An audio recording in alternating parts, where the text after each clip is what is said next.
News 18 বাংলায় আপনাদের প্রত্যেককে স্বাগত। শুরু করছি মেগা ডিবেট সোজা সাপটা। কবি শক্তি চট্টোপাধ্যায় লিখেছিলেন, সে বড় সুখের সময় নয়। বাঙালি হিসেবে আজ বলতে হয়, এ আমাদের সুখের সময় নয়। আমার জাতির, আমার রাজ্যের মানুষ যেভাবে দেশের নানা প্রান্তে হেনস্থার শিকার হচ্ছেন, তাতে আমাদের খুশি হওয়ার বা আনন্দ পাওয়ার কোনো কারণ নেই। ভারতীয় হিসেবে আমরা সবাই চাই আমাদের দেশে আমাদের নাগরিকদের অধিকার যেন সুরক্ষিত থাকে। দেশের শত্রু কিংবা দেশের ক্ষতি চায় এমন কেউ যেন কোনোভাবে ভারতে বা আমাদের এই দেশের মাটিতে আশ্রয় না পায়। দেশবাসী হিসেবে সেটা দেখা আমাদের কর্তব্য, কিন্তু বিদেশি বাছাইয়ের ছাঁকনি হিসাবে যদি আমাদের বাংলা ভাষাকে ব্যবহার করা হয়, তাহলে তো প্রশ্ন উঠতেই পারে। কারণ এই ভাষা আমাদের পরিচিতি, আমাদের অস্তিত্বের ভিত্তি। এটা রাজনৈতিক ডিবেটের আসর, তাই রাজনীতির কথায় আসতেই হবে। আগামী বছর এই রাজ্যে বিধানসভা নির্বাচন, 1 বছরও বাকি নেই। সব পক্ষই বাংলার মন জয় করতে নিজের নিজের রোডম্যাপ তৈরি করছে। 21শে জুলাইয়ের মঞ্চ থেকে তৃণমূল নেত্রী মমতা বন্দ্যোপাধ্যায় বুঝিয়ে দিয়েছেন, এবারে তার লক্ষ্য বাঙালির আবেগ, বাঙালির ভাষা, বাঙালির জাত্যাভিমান। ভিন রাজ্যে বাংলার মানুষের ওপর হওয়া অত্যাচারের প্রতিবাদে রাজ্যে ভাষা আন্দোলনের ডাক দিয়েছেন তিনি। বাঙালি হেনস্থার প্রতিবাদে পথে নেমেছে বাম কংগ্রেসও। উল্টো দিকে বিজেপি শান দিচ্ছে অনুপ্রবেশ অস্ত্রে। কিন্তু রাজনীতির ময়দানে বাঙালি আবেগের মোকাবিলায় সেটুকুই কি যথেষ্ট? এ নিয়েই আজ আমাদের আলোচনা সোজা সাপটা মেগা ডিবেট। আমাদের আজকের মোশন, বাংলা ভাষাতেই কি বাংলার চাবি? মমতার চ্যালেঞ্জে কি প্যাঁচে বিজেপি? প্রথমেই ডাকব বিজেপির পক্ষে বলার জন্য অধ্যাপক বিমল শঙ্কর নন্দকে। না, আমরা কেউ প্যাঁচে নেই, অত ভয় দেখাবেন না, আমরা ভয়টই পাই না।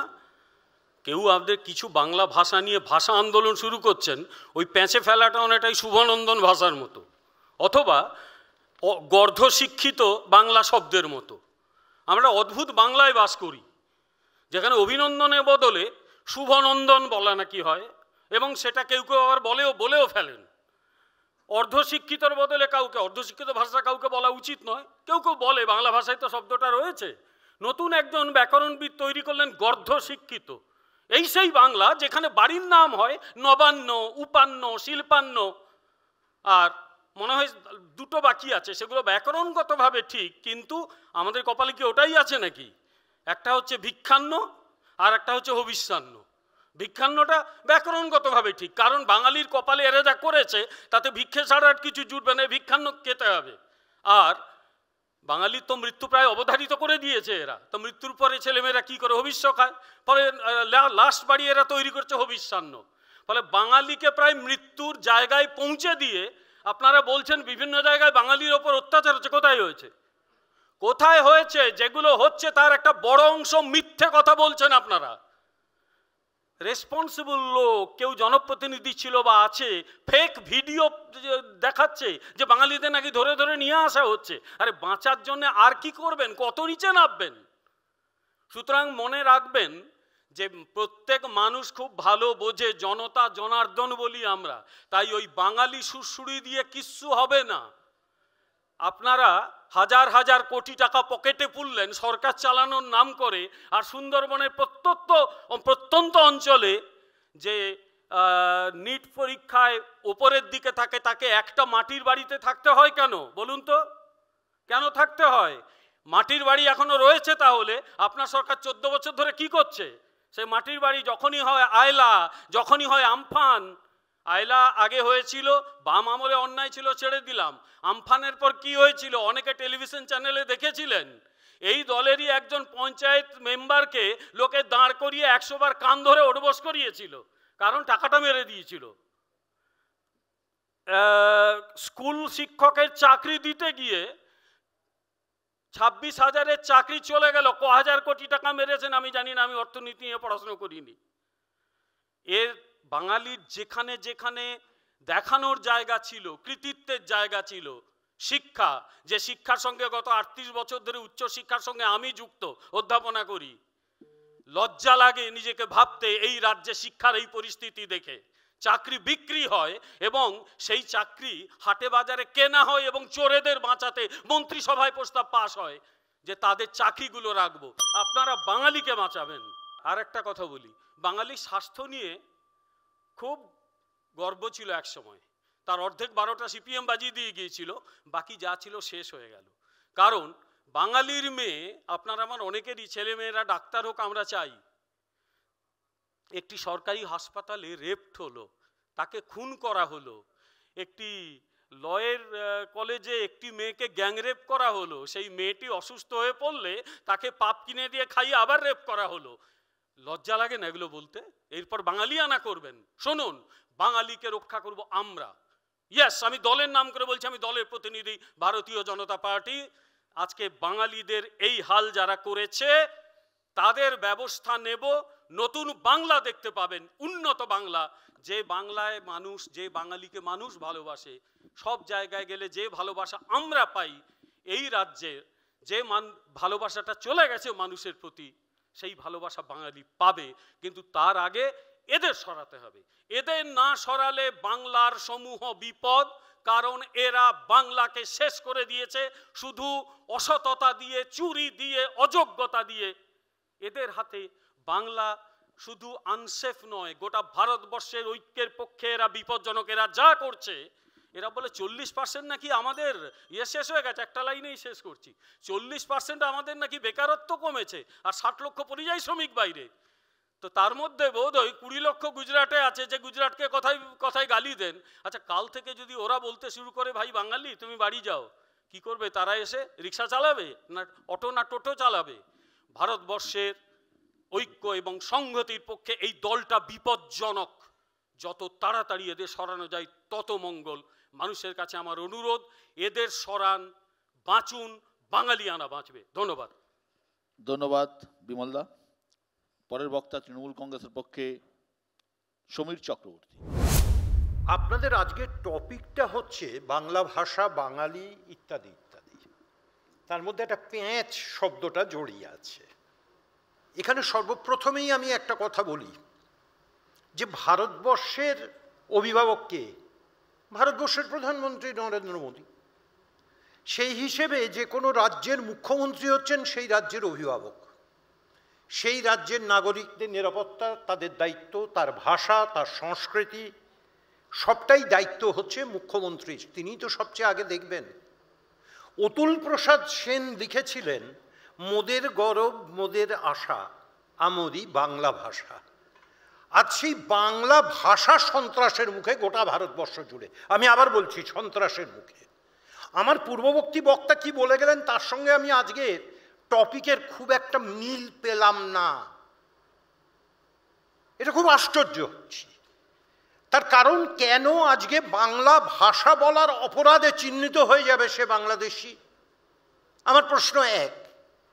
সেটা পুনা হতে পারে, সেটা মহারাষ্ট্র হতে পারে, সেটা রাজস্থান হতে পারে, সেটা দিল্লির বসন্তকুঞ্জ হতে পারে, সেটা রাজস্থান হতে পারে। এই প্রশ্ন তো আসাটা খুব স্বাভাবিক। তাহলে বাংলা ভাষায় কথা বললেই সে বাংলাদেশ, সে বাংলাদেশি, সে রোহিঙ্গা? মুখ্যমন্ত্রী তো 21 তারিখে ধর্মতলার মঞ্চ থেকে পরিষ্কার একটা পরিসংখ্যান দিয়েছেন।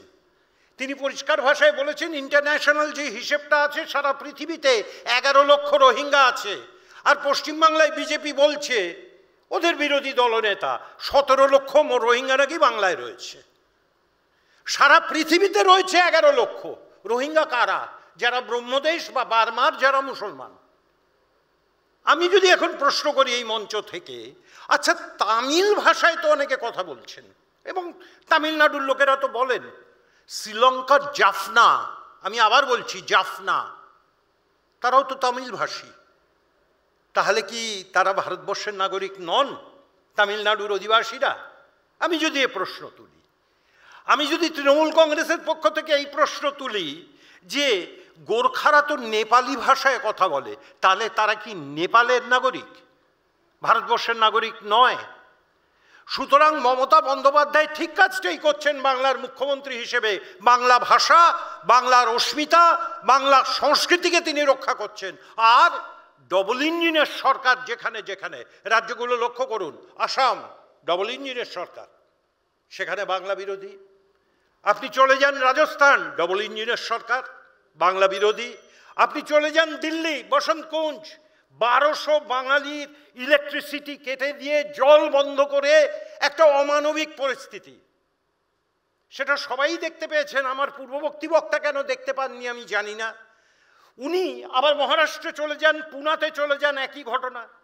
তার থেকেও মারাত্মক জিনিস যেটা দাঁড়াচ্ছে, বাঙালি যারা বাংলায় বসবাস করছেন, কেউ 50 বছর, কেউ 35 বছর, তাদের কাছে আসাম সরকার থেকে তাদের কাছে এনআরসির নোটিশ আসছে, ফরেন ট্রাইব্যুনালের নোটিশ অফ আসাম, তাদের নোটিশ আসছে। বাংলাকে রক্ষা করছেন মমতা ব্যানার্জি, বাঙালিকে রক্ষা করছেন মমতা ব্যানার্জি, বাংলার অস্মিতাকে রক্ষা করছেন মমতা বন্দ্যোপাধ্যায়। আর একটা কথা উনি বলে গেলেন, আমি আর একটা কথা বলেই শেষ করব বিশ্ববাবু।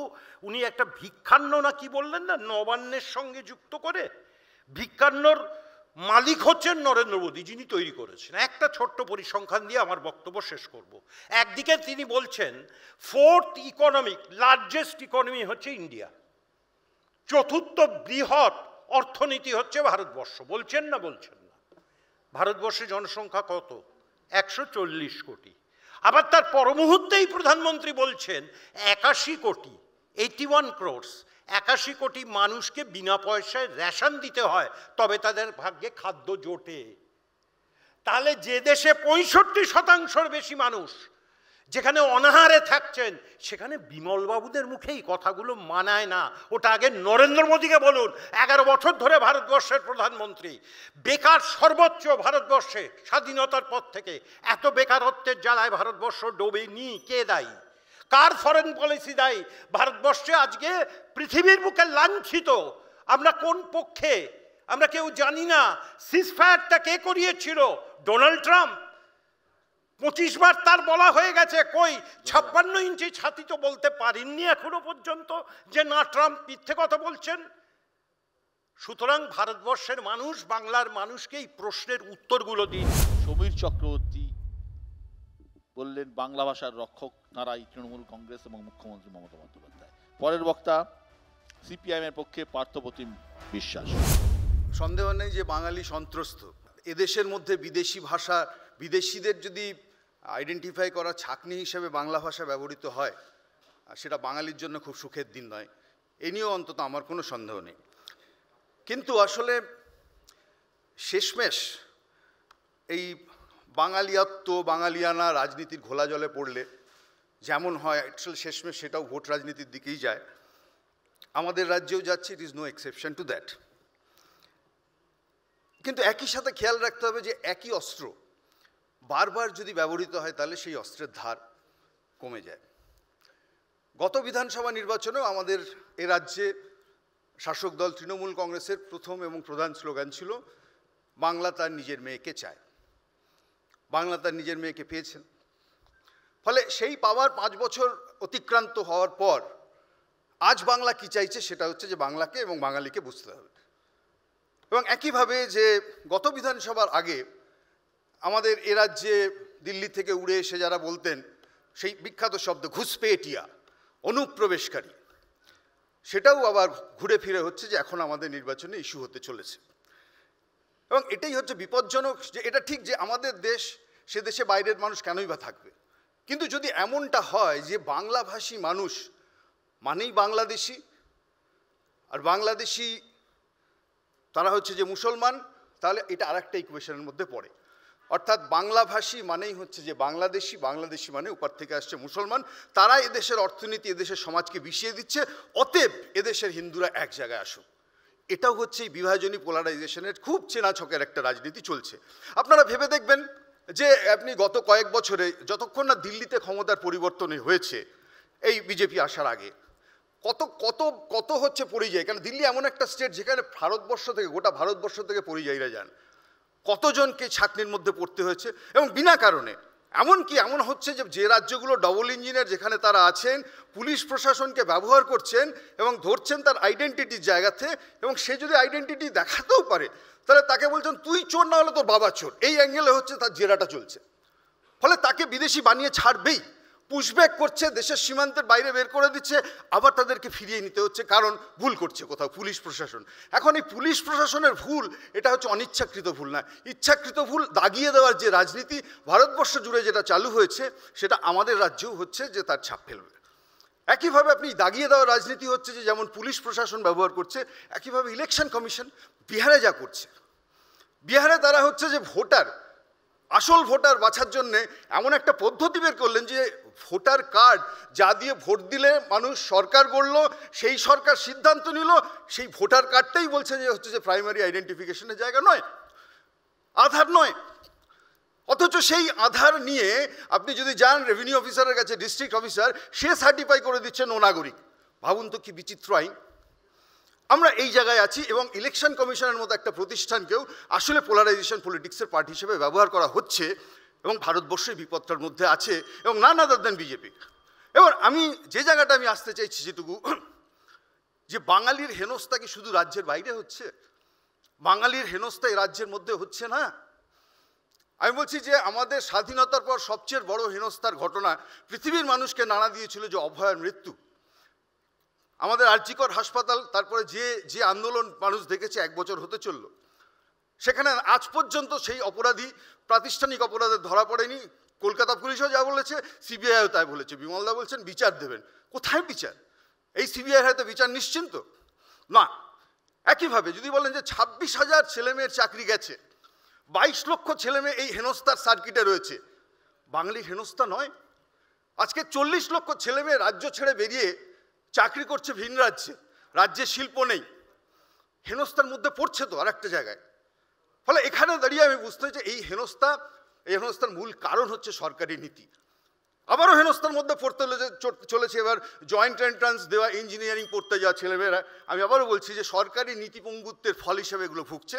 ফলে বলছি যে বাঙালি অস্মিতা অথবা আবার বলছি অনুপ্রবেশ, চেনা অস্ত্রে বারবার শান দিয়ে লাভ নেই। মানুষের ভোট এবার হবে রুটি রুজি, কাজ, শিক্ষা, শিল্প, এর দাবিতে। মানুষ আসলে জীবনের দাবিতে ভোট খুঁজতে চান, ভোটের ইস্যু খুঁজতে চান। আমার বিশ্বাস সে পথেই যাবে বাংলা রাজনীতি। ধন্যবাদ পার্থদা। ভোটের ইস্যু বাঙালি বা বাঙালি অস্মিতা হবে না, রুটি রুচি এবং মানুষের জীবনযাপনের যে সংকট সেটাই নাকি ভোটের ইস্যু হবে, দাবি পার্থপ্রতিম বিশ্বাসের। পরের বক্তা কংগ্রেসের সুমন রায়চৌধুরী। বিশ্বদার সঙ্গে বহু প্যানেল করার সুযোগ হয়েছে, কিন্তু এরকম একটা ইন্টারেস্টিং টপিকে যেটা শুনতে একরকম আর অন্তর্নিহিত মানে আরেক রকম, এরকম একটা টপিকে প্যানেল করার কোনো দিন সুযোগ হয়নি। দেখুন, আমি প্রথমেই একটা কথা বলি, হয়তো শুনতে কার কেমন লাগবে আমি জানি না। এখানে আমার পূর্ববর্তী বক্তা বলছিলেন বাংলা, বাংলাভাষী, বাংলাদেশ, তার সঙ্গে ইসলাম ধর্ম। এটা তো ঘটনা, এতে কোনো দ্বিমত নেই। এই যে কোট আনকোট ভাষা আন্দোলনের গল্পটা শুরু হয়েছে পশ্চিমবঙ্গে, এই ভাষা আন্দোলনটা তো এক প্রকার পুরস্কার, যেটা ভারতীয় জনতা পার্টি আরএসএসের দুর্গাকে 2026 সালের নির্বাচনকে মাথায় রেখে পুরস্কৃত করেছেন। নতুন একটা প্যাকেট, নতুন একটা প্যাকেজ ভারতীয় জনতা পার্টি বাংলার দিদিমণিকে উপহার দিয়েছেন যে নাও তোমায় এটা আমরা দিয়ে দিলাম, এটা নিয়ে এবার খেলো। দেবাংশুরা বলে না খেলা হবে, এই নতুন আরেকটা খেলা হওয়ার উপকরণ দিদি পেয়েছেন। আপনারা বলুন, এখানে আপনারা অনেক গণ্যমান্য ব্যক্তিরা রয়েছেন, বাংলা ভাষা প্রসারের জন্যে সেটা প্রশাসনিক দিক দিয়ে হোক, বিভিন্ন ধরনের কম্পিটিটিভ এক্সামের ক্ষেত্রে হোক, মমতা বন্দ্যোপাধ্যায় 2011 সালে ক্ষমতায় আসার পর থেকে কি করেছেন আমি একটু উদাহরণস্বরূপ জানতে চাই। এখানে অনেক জ্ঞানীগুণী মানুষ রয়েছেন, যদি লিস্ট করেন খুবই অপ্রাসঙ্গিক সংখ্যাটা হয়তো দাঁড়াবে, কিন্তু মুখে উনি বরাবর এই কথাটা বলেন, আর এখন তো এটা স্ফুলিঙ্গের মতন চারিদিকে ছড়িয়ে যাচ্ছে। ভাষা আন্দোলন কি?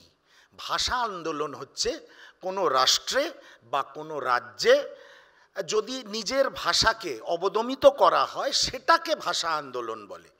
আমি কোথাও গেলাম, আমাকে টার্গেট করে আমার উপরে অত্যাচার করা হলো, তার প্রতিবাদ করা, সেটাকে ভাষা আন্দোলন বলে না। এই যে ভারতবর্ষের বিভিন্ন ডবল ইঞ্জিন সরকার রাজ্যে বাংলা ভাষাভাষীদের টার্গেট করা হচ্ছে, তার প্রথম প্রতিবাদ পশ্চিমবঙ্গ প্রদেশ কংগ্রেসের মাননীয় সভাপতি শুভঙ্কর সরকার করেছিলেন, অন্য কোনো রাজনৈতিক দল করেননি, এটা আমি হলপ করে বলতে পারি। এবং এই প্রতিবাদ চলবে। যদি এটা বাংলার শাসক দলও এই প্রতিবাদ করেন, আমরা তার সঙ্গে আছি। কারণ ভারতবর্ষ পরিচালিত হয়, ভারতবর্ষের প্রশাসন, ভারতীয় সমাজ পরিচালিত হয় একটা সংবিধানের ওপরে ভিত্তি করে। বি.আর. আম্বেদকর এবং সেই সময়ের যারা যারা গণ্যমান্য বিদগ্ধ মানুষ ছিলেন, তাদের মতাদর্শে তৈরি সংবিধান, যেখানে ভাষা, ধর্ম, জাত কোনো বিভেদ নেই আমাদের ভারতীয় সমাজে। কিন্তু ভারতীয় জনতা পার্টি খুব সুচতুরভাবে আবার নতুন করে এই পশ্চিমবঙ্গের মাটিতে 2026-এর বিধানসভা নির্বাচনের আগে, এতদিন ধর্ম ছিল, ধর্মের অস্ত্রটা ভোতা হয়ে গেছে, এবার ভাষার অস্ত্রটা তুলে দিয়েছেন দিদিমণির হাতে, এতে কোনো সন্দেহ নেই। কিন্তু আমি হলপ করে বলতে পারি একজন জাতীয় কংগ্রেসের কর্মী হিসাবে, ভাষা আন্দোলন এটা নয়। ভাষা আন্দোলনের ব্যাখ্যা আলাদা। বাংলার মাননীয় মানুষকে, বাংলার মানুষকে ভুল বোঝাবেন না। আমি একটা অনুরোধ করব আজকের এই মঞ্চ থেকে বাংলার সকল মানুষকে, যেখানে যেখানে দেখুন বঙ্গবাসী, আমরা এই বঙ্গবাসী কনসেপ্টে বিশ্বাস করি। এরকম বহু বিহার এবং ইউপির মানুষ পশ্চিমবঙ্গে রয়েছেন যারা হয়তো কোনোদিন জন্মের পর বিহার বা উত্তরপ্রদেশেও যাননি। সেও যদি অন্য কোনো রাজ্যে গিয়ে আক্রান্ত হয়, জাতীয় কংগ্রেস তথা সমভাবাপন্ন ধর্মনিরপেক্ষ প্রগতিশীল দলগুলো তাদের পাশে গিয়ে দাঁড়াবে। সেই জন্য শুধু ভাষা এবং এটাকে ভাষা আন্দোলনে ব্র্যাকেট করে দিয়ে 2026-এর যেই নির্বাচনী বৈতরণী পার হওয়ার চেষ্টা করছেন বাংলার শাসক দল এবং সহযোগিতা করছেন ভারতীয় জনতা পার্টি, এটা অত্যন্ত নিন্দনীয়। এবং এই ভাষা আন্দোলন কথাটা আর ব্যবহার তারা করতে পারবেন না, এটা বাংলার মানুষই আগামী দিনে দেখিয়ে দেবে। অনেক ধন্যবাদ। অনেক ধন্যবাদ সুমন রায়চৌধুরী। পশ্চিমবঙ্গে বিজেপি এবং তৃণমূলের সেটিং নিয়ে অভিযোগ তুললেন সুমন। আবার অনেকে অভিযোগ তোলেন দিল্লিতে কংগ্রেস এবং তৃণমূলের সেটিং নিয়ে, ওখানে আপনাদের আবার ফ্লোর কোঅর্ডিনেশন খুব ভালো হয়। পরের বক্তা সাহিত্যিক বিনোদ ঘোষাল। আজকের আলোচনাটি বা বিতর্ক সভাটি মূলত রাজনৈতিক, সেটা আমরা জানতেই পেরেছি। কারণ যে সকল বিদগ্ধ বক্তা রয়েছেন তারা কোনো না কোনো রাজনৈতিক দলের সমর্থক বা কর্মী। যেটা স্ট্যান্ডটা আমার পরিষ্কার আগে বলে রাখা দরকার যে আমি এখানে দাঁড়িয়েছি তৃণমূল, বিজেপি, সিপিএম, কংগ্রেস কোনো পার্টির সমর্থক বা কর্মী হিসাবে নয়। আমার নিজস্ব একটি রাজনৈতিক ভাবনা বা দর্শন রয়েছে, সেটি কোনো দলীয় রাজনীতির সঙ্গে মেলে না। তাহলে আমি এই বিতর্ক সভায় কেন এসেছি এই কারণে, বা আমাকে কেন আমন্ত্রিত করা হয়েছে এখানে, এই কারণে করা হয়েছে গত 25 বছর ধরে আমি বাংলা ভাষা নিয়ে চর্চা করছি, সাহিত্য চর্চা করি বাংলা ভাষায়। সেই কারণেই হয়তো আমি এখানে দাঁড়িয়েছি। মূলত যে ক্যাচলাইনটা রয়েছে যে মমতার চ্যালেঞ্জে বিজেপি প্যাঁচে, তা আমি যদি একটুখানি ঘুরিয়ে বলি যে বাঙালির চ্যালেঞ্জে বাংলা ভাষা প্যাঁচে, একটু অন্যভাবে বলছি। কীরকমভাবে? যে বাঙালি, আমাদের পশ্চিমবঙ্গের বাঙালি, সেই মূলত অন্যতম বাংলা ভাষার শত্রু হয়ে উঠেছে। এর দুটো কারণ আমি দীর্ঘদিন ধরে বাংলা ভাষার চর্চা করতে গিয়ে বিভিন্ন বাংলা ভাষাকে নিয়ে যে ধরনের অনুষ্ঠান হয় সেটা শুধুমাত্র পশ্চিমবঙ্গে নয়, পশ্চিমবঙ্গের বাইরে গিয়ে যেটুকু আমার অনুভূতি বা অভিজ্ঞতা সেটুকু আপনাদের সঙ্গে শেয়ার করছি। মূলত দেখেছি যে কারণে আজকে বাংলা ভাষা বাঙালিদের দ্বারা কোণঠাসা হয়ে যাচ্ছে তার দুটো কারণ। একটা হচ্ছে বাঙালিদের মধ্যে একতার অভাব, আরেকটা হচ্ছে বাংলা ভাষার প্রতি অবহেলা। আমি কয়েকটা উদাহরণ দিই। প্রথমে অবহেলার কথাটা বলি, ছোট্ট ছোট্ট উদাহরণ যেগুলো আমরা দৈনন্দিন জীবনে দেখতে পাই। আমি যখন পাড়ার পচাদার দোকানে বা নাড়ুদার দোকানে ঘুগনি বা চা চাই তখন বাংলায় বলি, একটু কলকাতা বা একটু মফস্বলের ভালো ক্যাফেতে বা রেস্টুরেন্টে গেলে আমি ওয়েটারের সঙ্গে ইংরেজিতে কথা বলি। আমি একবারও জিজ্ঞেসও করি না যে ভাই আপনি কি বাংলা ভাষা জানেন, আমি নিজে থেকেই ইংরেজিতে বলতে শুরু করি। অথচ পশ্চিমবঙ্গের মধ্যে আমি যখন বাসে উঠি আমি কন্ডাক্টরের সঙ্গে বাংলায় কথা বলি, কিন্তু যখন আমি একটা উবের বা ওলা বা কোনো ট্যাক্সি হায়ার করি আমি আগে থেকেই সেই ট্যাক্সি ড্রাইভার দাদার সঙ্গে হিন্দিতে কথা বলা শুরু করি। আমি কখনো জানবার চেষ্টা করি না বা কখনো প্রথমে বাংলা ভাষায় অ্যাপ্রোচ করি না তার দিকে। এমন তো হতে পারে সে বাংলাটা আমার থেকে অনেক ভালো জানে। আমি যখন আমাদের নেতাজি এয়ারপোর্টে পৌঁছই, আমি যখন বোর্ডিং পাসটা নেওয়ার জন্য যাই, আমি প্রথমেই কাউন্টারে গিয়ে ইংরেজিতে কথা বলি পশ্চিমবঙ্গে। কিন্তু যিনি বসে আছেন কাউন্টারে সেই ম্যাডাম বা সেই স্যার আমার থেকে হয়তো বাংলাটা ভালো জানেন, আমার সঙ্গে তিনি বাংলাতে কথা বলতে ইচ্ছুক, রাজি। আমি অ্যাপ্রোচ করছি ইংরেজিতে কথা বলাটা, তার মানে কি দাঁড়াচ্ছে, আমি আমার রাজ্যেই বাংলাকে সেকেন্ডারি করে দিচ্ছি, আমি নিয়ে আসছি অন্য ভাষাকে। আবার একই সঙ্গে আমি হায় হায় করছি বাংলা ভাষা গেল গেল করে। এ গেল আমাদের অবহেলার কথা। একতার কথা যদি বলি, আমাদের মধ্যে বাঙালিদের মধ্যে একতারও অনেক অভাব আছে। কীরকম? আবার সেই কলকাতার যদি উদাহরণ দিই, দক্ষিণ কলকাতার যে বাঙালি সে উত্তর কলকাতার বাঙালির অ্যাকসেন্ট এবং তার খাদ্যাভ্যাস, তার সাংস্কৃতিক চর্চা, তার জীবনধারণ নিয়ে একটু যেন বক্রোক্তি করে। পূর্ব কলকাতার যে মানুষটি সে পশ্চিম মেদিনীপুরের যে বাংলাভাষী মানুষটি, তার যে উচ্চারণ, তার যে খাদ্যাভ্যাস, তার যে জীবনচর্চা, তা একটুখানি যেন বেঁকা চোখে দেখে। অর্থাৎ একই বাঙালি, কিন্তু যে আমরা জানি প্রতি 10 কিলোমিটার অন্তর অন্তর আমাদের যে ভাষা, আমাদের যে উচ্চারণ, তার পদ্ধতি, তার টোন বদলে যায়। এটা জানার পরেও আমরা কিন্তু একই বাঙালি হয়েও আরেকজনকে ওই ভিন ভাষার একজন মানুষ হিসেবে গণ্য করি। অর্থাৎ আমাদের একই রাজ্যের ভেতরে থেকেও আমরা এক বাঙালি একদিকে, আরেক বাঙালি আরেক দিকে। এই বিভাজনের রাজনীতি যদিও কোনো দলীয় রাজনীতির নয়, এই রাজনীতি তৈরি করেছি আমরা সাধারণ মানুষরা। দলীয় যারা রাজনীতি করেন তারা তো যে কোনো কিছুতে রাজনীতির একটা ইস্যু খুঁজবেন, এটা তো স্বাভাবিক ব্যাপার। কিন্তু আমরা যারা সাধারণ মানুষ, যারা সেই অর্থে কোনো রাজনৈতিক দলের সঙ্গে যুক্ত নই, আমরা কি বিভাজনের রাজনীতি করছি না?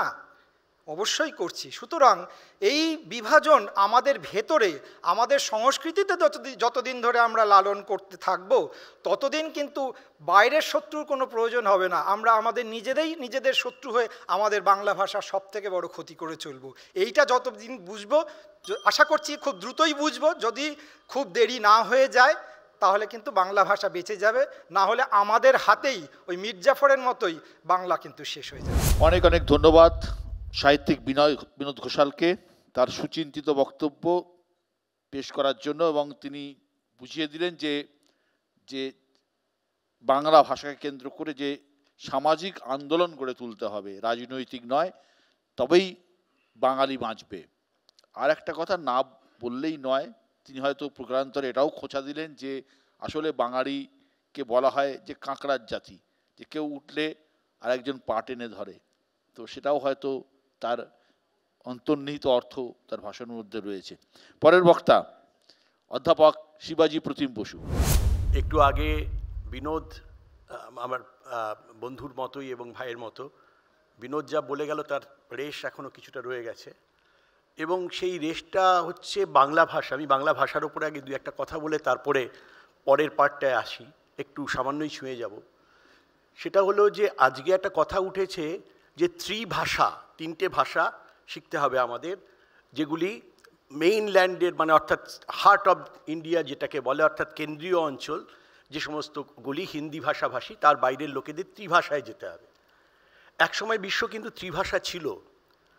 তোমার মনে আছে হয়তো যে 60-এর দশকে 70-এর দশকে যেসব সিনেমা হতো, ইনক্লুডিং শোলে, সেখানে আগে একটা হিন্দিতে নাম দেখানো হতো, তারপরে একটা উর্দুতে নাম দেখানো হতো, তারপরে একটা ইংরেজিতে নাম দেখানো হতো। মনে আছে সিনেমার যখন বম্বের সিনেমাগুলো টাইটেল হতো, অর্থাৎ উর্দু ওয়াজ ভেরি মাচ দেয়ার।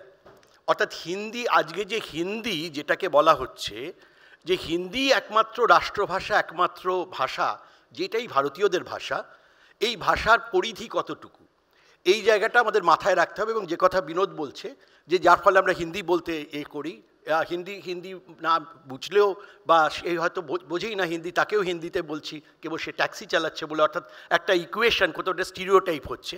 সেই জায়গাটা কিন্তু আমাদের এখানে যে তৈরি হলো, এটার বয়সও বেশি দিন নয়, 100 বছরও নয়। মুন্সি প্রেমচাঁদের সুযোগ্য নাতি, যিনি জেএনইউতে পড়াতেন, অলোক কুমার, তিনি এসেছিলেন কিছুদিন আগে। তিনি বললেন যে মুন্সি প্রেমচাঁদ সমস্ত তার হিন্দিতে লিখছেন, কিন্তু লিখেছেন উর্দু স্ক্রিপ্টে, কারণ উর্দুই জানতেন।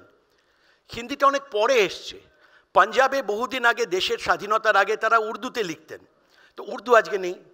তো এই যে চলে এলো, ক্রিকেটে খালি যখন একটা কমেন্টারি দেওয়া হবে হিন্দিতে দেওয়া হবে, এইভাবে করে লোককে বুঝতে বাধ্য করা হচ্ছে। এই যে একটা নতুন একটা অধ্যায় এসছে, এবং এই হিন্দিটা যেমন হিন্দি নয়, এটা একটা ঠেট হিন্দি, এটা সংস্কৃতাইজড হিন্দি।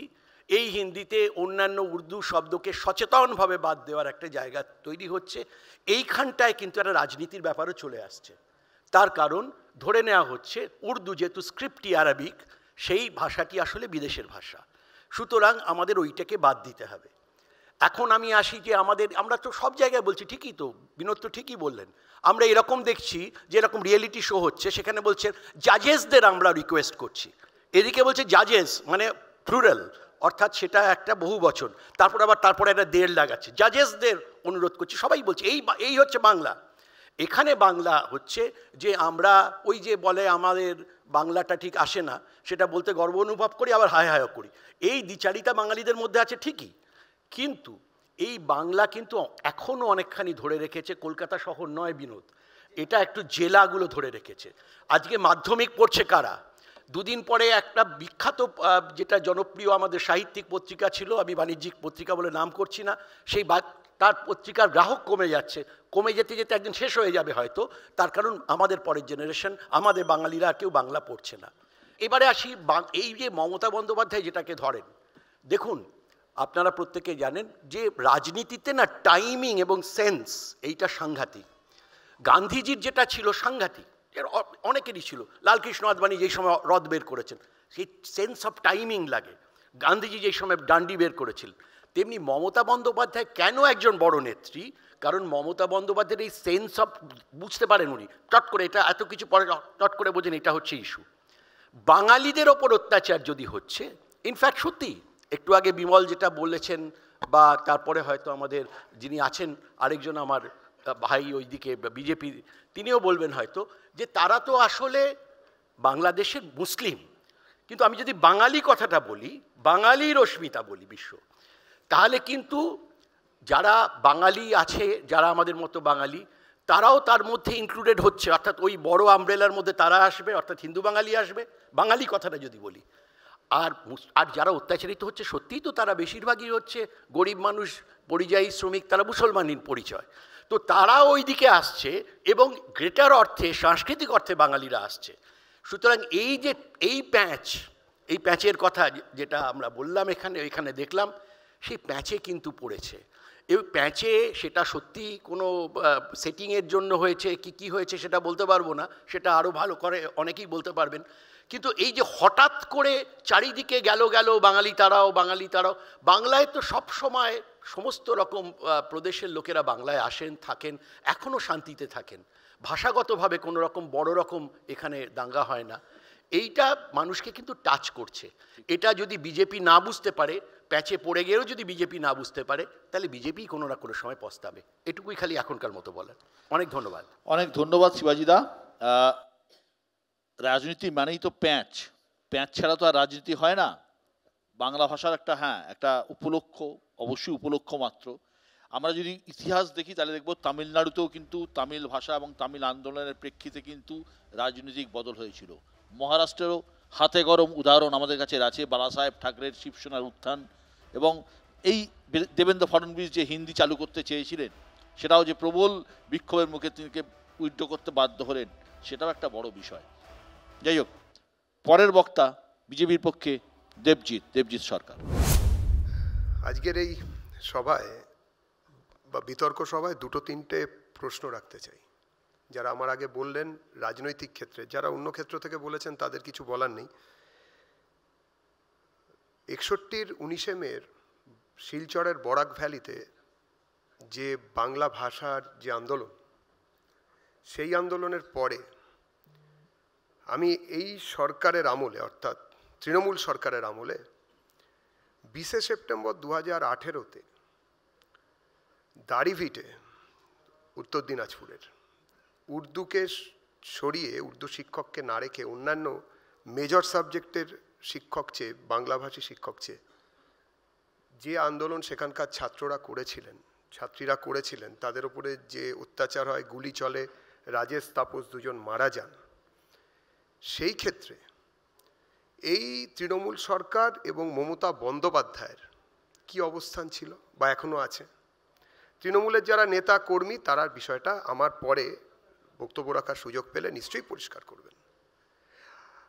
বাংলার ভাষা বলে প্যাঁচ ট্যাঁচের কথা বলছেন মমতা বন্দ্যোপাধ্যায়, নাকি বিজেপিকে প্যাঁচে ফেলছেন। বিজেপিকে প্যাঁচে ফেলছেন কিনা জানি না, কিন্তু বাঙালি যে প্যাঁচে আছে তাতে কোনো সন্দেহ নেই। এক্ষুনি ইন্টারনেট থেকে যে কোনো দর্শক এখনই যে কোনো সরকারি ভাষ্য মমতা বন্দ্যোপাধ্যায়ের বার করুন, বাঙালি মমতা, বাংলার মেয়ে মমতা, আমারও মুখ্যমন্ত্রী, আপনারও মুখ্যমন্ত্রী, লেটারেটে দেখবেন মমতা বন্দ্যোপাধ্যায়, মমতা এবং ডান দিক থেকে বাঁ দিকে লেখা একটা লিপিতে মমতা লেখা আছে। যে কোনো এই রাজ্যের যেখানে বাংলা ভাষা নিয়ে আন্দোলন হয়েছে, একটা স্পিরিটেড বাংলাদেশ তৈরি হয়ে গেল ওপারে পূর্ব পাকিস্তান থেকে, উর্দু হাটাও এই সেন্টিমেন্টকে সামনে রেখে, সেখানে দাঁড়িয়ে উর্দুভাষীদের উর্দু নিয়ে এত চর্চার এখানে তো কোনো কারণই থাকতে পারে না। আর উল্টো দিকে আমাদের সঙ্গে উর্দুর কোনো সরাসরি যোগাযোগই নেই। কমন লিঙ্গুয়া ফ্রাঙ্কা আমাদের এখানে কোনোদিনই উর্দু ছিল না, কিন্তু সেখানে ফার্সিতে কিছু লোক কথা বলতেন এবং ফার্সি সরকারি ল্যাঙ্গুয়েজ ছিল, সেই জন্য আদালতে এখন ওই আদালত শব্দটা বললাম, এটাও ফার্সি। কিন্তু উর্দুর সঙ্গে বা সরাসরি আরবির সঙ্গে আমাদের কোনোদিনই যোগাযোগ ছিল না। এখানকার মুসলমান যারা বাংলা ভাষায় কথা বলেন তাদেরও যোগাযোগ ছিল না, কিন্তু জোর করে উর্দুভাষী মুসলমানকে রাখা এবং উর্দুভাষী মুসলমানদের প্রাধান্য দেওয়ার জন্য, ভোট ব্যাংকের রাজনীতি করার জন্য বাংলার মেয়ে কী কাণ্ড করে বেড়াচ্ছেন গো?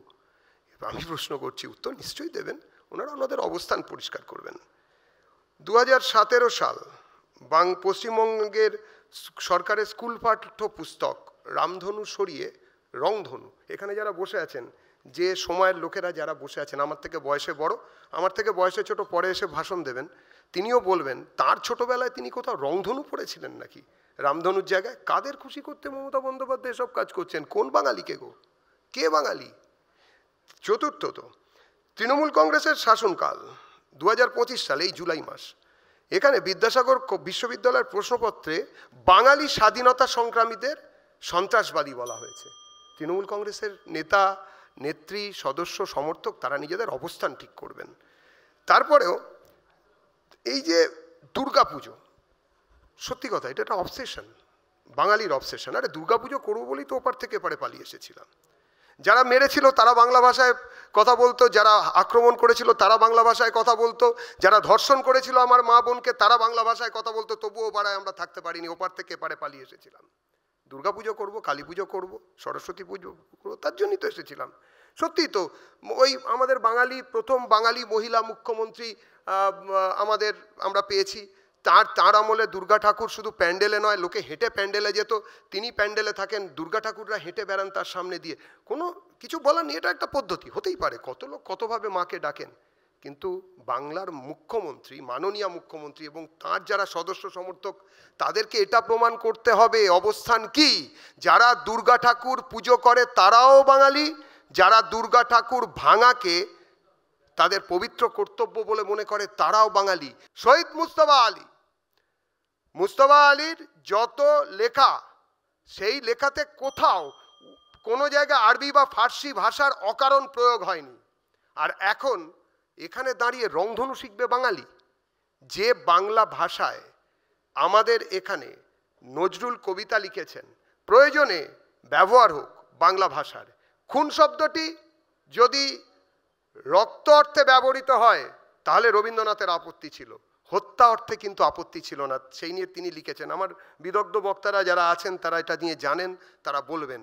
কিন্তু কাদের জন্য বাঙালিয়ানা, কোন বাঙালির কথা মুখ্যমন্ত্রী বলে কোন বাঙালিকে প্যাঁচে ফেলার চেষ্টা করছেন? যারা ওপার বাংলা থেকে সর্বস্ব খুইয়ে, 1 মিনিট বিশ্বদা, যারা ওপার বাংলা থেকে সর্বস্ব খুইয়ে আজ রাতেও পালিয়ে আসছেন, শুধু তারা হিন্দু বাঙালি বলে, হিন্দু বলে, ওপারেও বাংলা এপারেও বাংলা, 21শে ফেব্রুয়ারি যারা আমাদের বোঝান, তারা আমাদের এটাও নিশ্চয়ই বোঝাবেন যে কোথায় এই অত্যাচার আমাদের ওপরে হচ্ছে। ওপারেও বাঙালি এপারেও বাঙালি, ওরাও বাঙালি আমরা বাঙালি। মুর্শিদাবাদের যেসব বাড়িতে কালি দিয়ে দাগিয়ে দেওয়া হয়েছিল এবং খুন করা হয়েছিল হরপ্রসাদ ইত্যাদিদের, তারাও বাঙালি ছিল। যারা খুন করেছিল তারাও বাংলা ভাষায় কথা বলছিল। মমতা বন্দ্যোপাধ্যায় এবং তৃণমূল কংগ্রেসের এইটা এখন দায়িত্ব বাঙালি সম্বন্ধে তাদের পার্টির, তৃণমূল পার্টির অবস্থান পরিষ্কার করার। ধন্যবাদ। আশা করি বাঙালিরকে প্যাঁচে ফেলার এই রাজনীতি থেকে আমার পরবর্তী বক্তা এবং পূর্ববর্তী বক্তা এবং এখানে যারা সবাই আছেন তারা সবাই এই বাঙালিকে প্যাঁচে ফেলার রাজনীতি থেকে মুক্ত করবেন। ধন্যবাদ। অনেক ধন্যবাদ দেবজিৎ। দেবজিৎ তার যা লাইন এই ডাইরেক্টিভ কাউন্টার করার, অর্থাৎ এই বাংলা ভাষার তৃণমূল কংগ্রেসের যে তুলে ধরা লাইনকে কাউন্টার করার ঢুকে পড়েছে। অর্থাৎ দেবজিৎ দাড়িভিটের কথা বলেছে, উর্দুর কথা বলেছে, মুসলিম তোষণের কথা বলছে এবং সর্বোপরি বাংলাদেশের কথা বলেছে। পরের বক্তা তৃণমূল কংগ্রেসের পক্ষে দেবাংশু। প্রথম থেকে শুরু করি বিমলদার কথা দিয়ে। বিমলদা শুরু করেছিলেন মমতা বন্দ্যোপাধ্যায়ের বলা কিছু শব্দ নিয়ে। গর্ধশিক্ষিত এই শব্দটাই তার আপত্তি। সম্ভবত মমতা বন্দ্যোপাধ্যায় গর্ধপ প্লাস অর্ধশিক্ষিত মিলিয়েই গর্ধশিক্ষিত শব্দটা বিজেপিকে উদ্দেশ্য করেই তৈরি করেছিলেন। আমার মনে আছে কাজী নজরুল ইসলামের একটা কবিতা আমাদের পাঠ্য বইতে ছিল ছোটোবেলা, আমার কৈফিয়ত বলে। সেই কবিতাটায় কাজী নজরুল ইসলাম একটা শব্দ তৈরি করেছিলেন দুটো শব্দকে মিশিয়ে, ক্ষুধার্ত অর্থাৎ ভুকা এবং ভিখারি, এই দুটো শব্দকে মিশিয়ে তিনি একটা শব্দ তৈরি করেছিলেন ভুকারি। সেই শব্দটা আমাদের পাঠ্যে ছিল, তো আমাদের বাংলা স্যার বুঝিয়েছিলেন যে এরকম বহু জায়গাতেই আছে, দুটো শব্দকে এক জায়গাতে করে শব্দ তৈরি করা হয়েছে, বহু ইতিহাসে আছে, আমরা পড়েছি বাংলা পড়ার সময়। তো আমি জাস্ট এটা মনে করালাম। অন্ন শব্দটা নিয়ে বিমলদার খুব আপত্তি, নবান্ন এই অন্ন অন্ন, আমি এই অন্নের জায়গায় বাঙালির খাবার তো অন্য কোনো স্টেটের খাবারের নাম দিয়ে মমতা বন্দ্যোপাধ্যায় করলে তিনি খুশি হতেন কিনা, যেগুলো তাদের নরেন্দ্র মোদী অমিত শাহ খেতে ভালোবাসেন। উনি চিৎকার করে বললেন এই ইস্যু থেকে বলতে বলতে, আমার লজ্জা লাগে বাংলায় চাকরি বিক্রি হয়। উনি একজন অধ্যাপক হিসাবে লজ্জা পান, খুব স্বাভাবিক ব্যাপার, চাকরি বিক্রি হলে এটা সবারই লজ্জার, কার গর্বের ব্যাপার। কিন্তু আমার কথা হচ্ছে বিমলদা শুধু বাংলার চাকরি বিক্রি নিয়ে লজ্জা পান, বিমলদা মধ্যপ্রদেশের ভ্যাপমের চাকরি বিক্রি নিয়ে লজ্জা পান না, যেখানে 50 জনের ওপর সাক্ষীকে মার্ডারও করে দেওয়া হয়েছে। সাক্ষী দেখলেই মার্ডার, ভয়ঙ্কর ঘটনা, সেটা নিয়ে লজ্জা পান না বিমলদা। 40% বেকারত্ব কমেছে মমতা বন্দ্যোপাধ্যায় বলেছেন, সেটা নিয়ে ব্যঙ্গ বিদ্রুপ করেছেন যে আজকে পরিযায়ী শ্রমিকরা বাইরে আক্রান্ত হচ্ছে, পরিযায়ীটা হলো কেন? বাংলায় 40% যদি বেকার কমে গিয়ে থাকে। আমি শুধু বিমলদাকে বলবো একটু কেন্দ্রীয় সরকারের তথ্যটা দেখে নেবেন।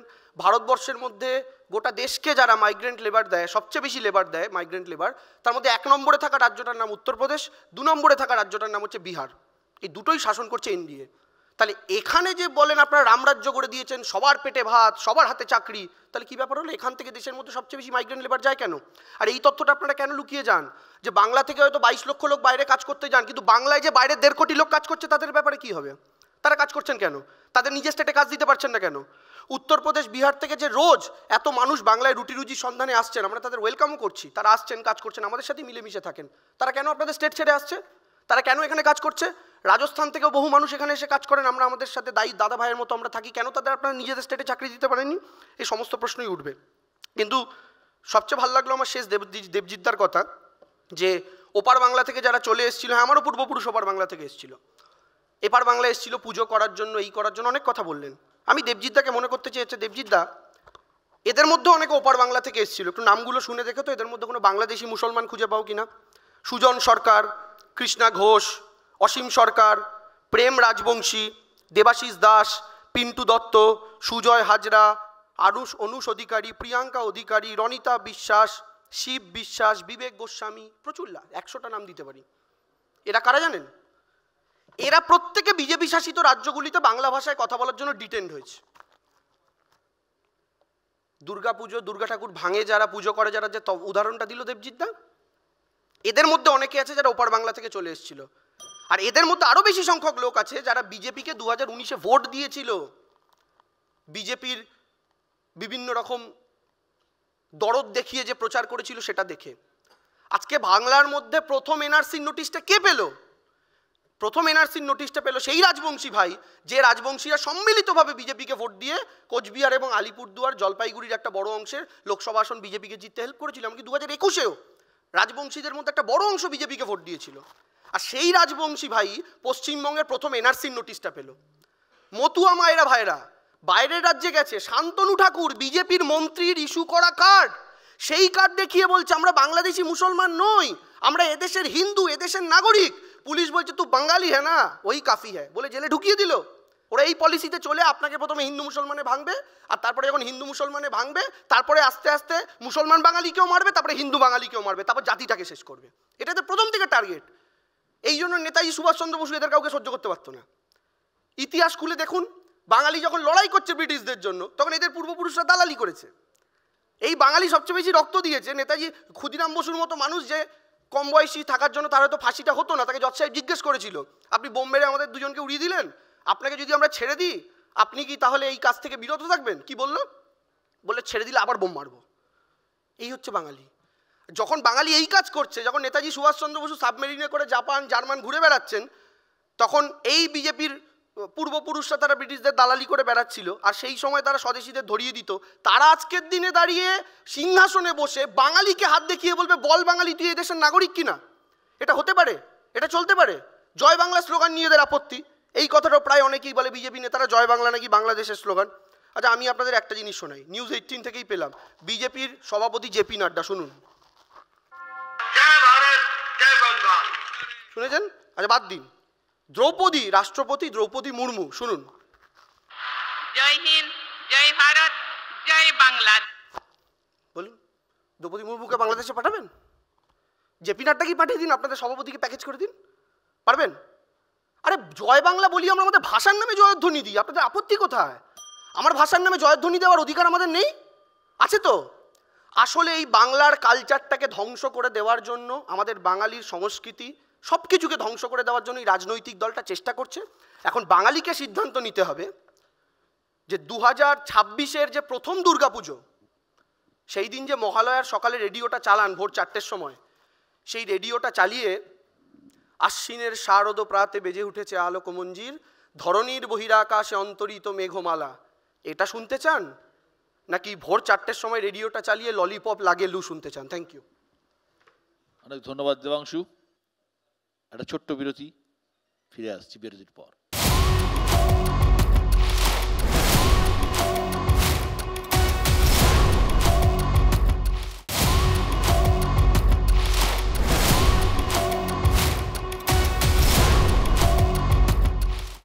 ফিরে এলাম বিরতির পর।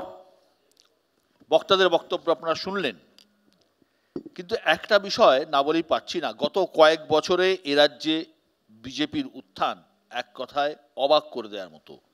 লোকসভায় 2 থেকে 18, পরবর্তীকালে অবশ্য কমে গিয়েছে, বিধানসভায় 3 থেকে 77, কিন্তু তারপর সব কিছু যেন থমকে যায়।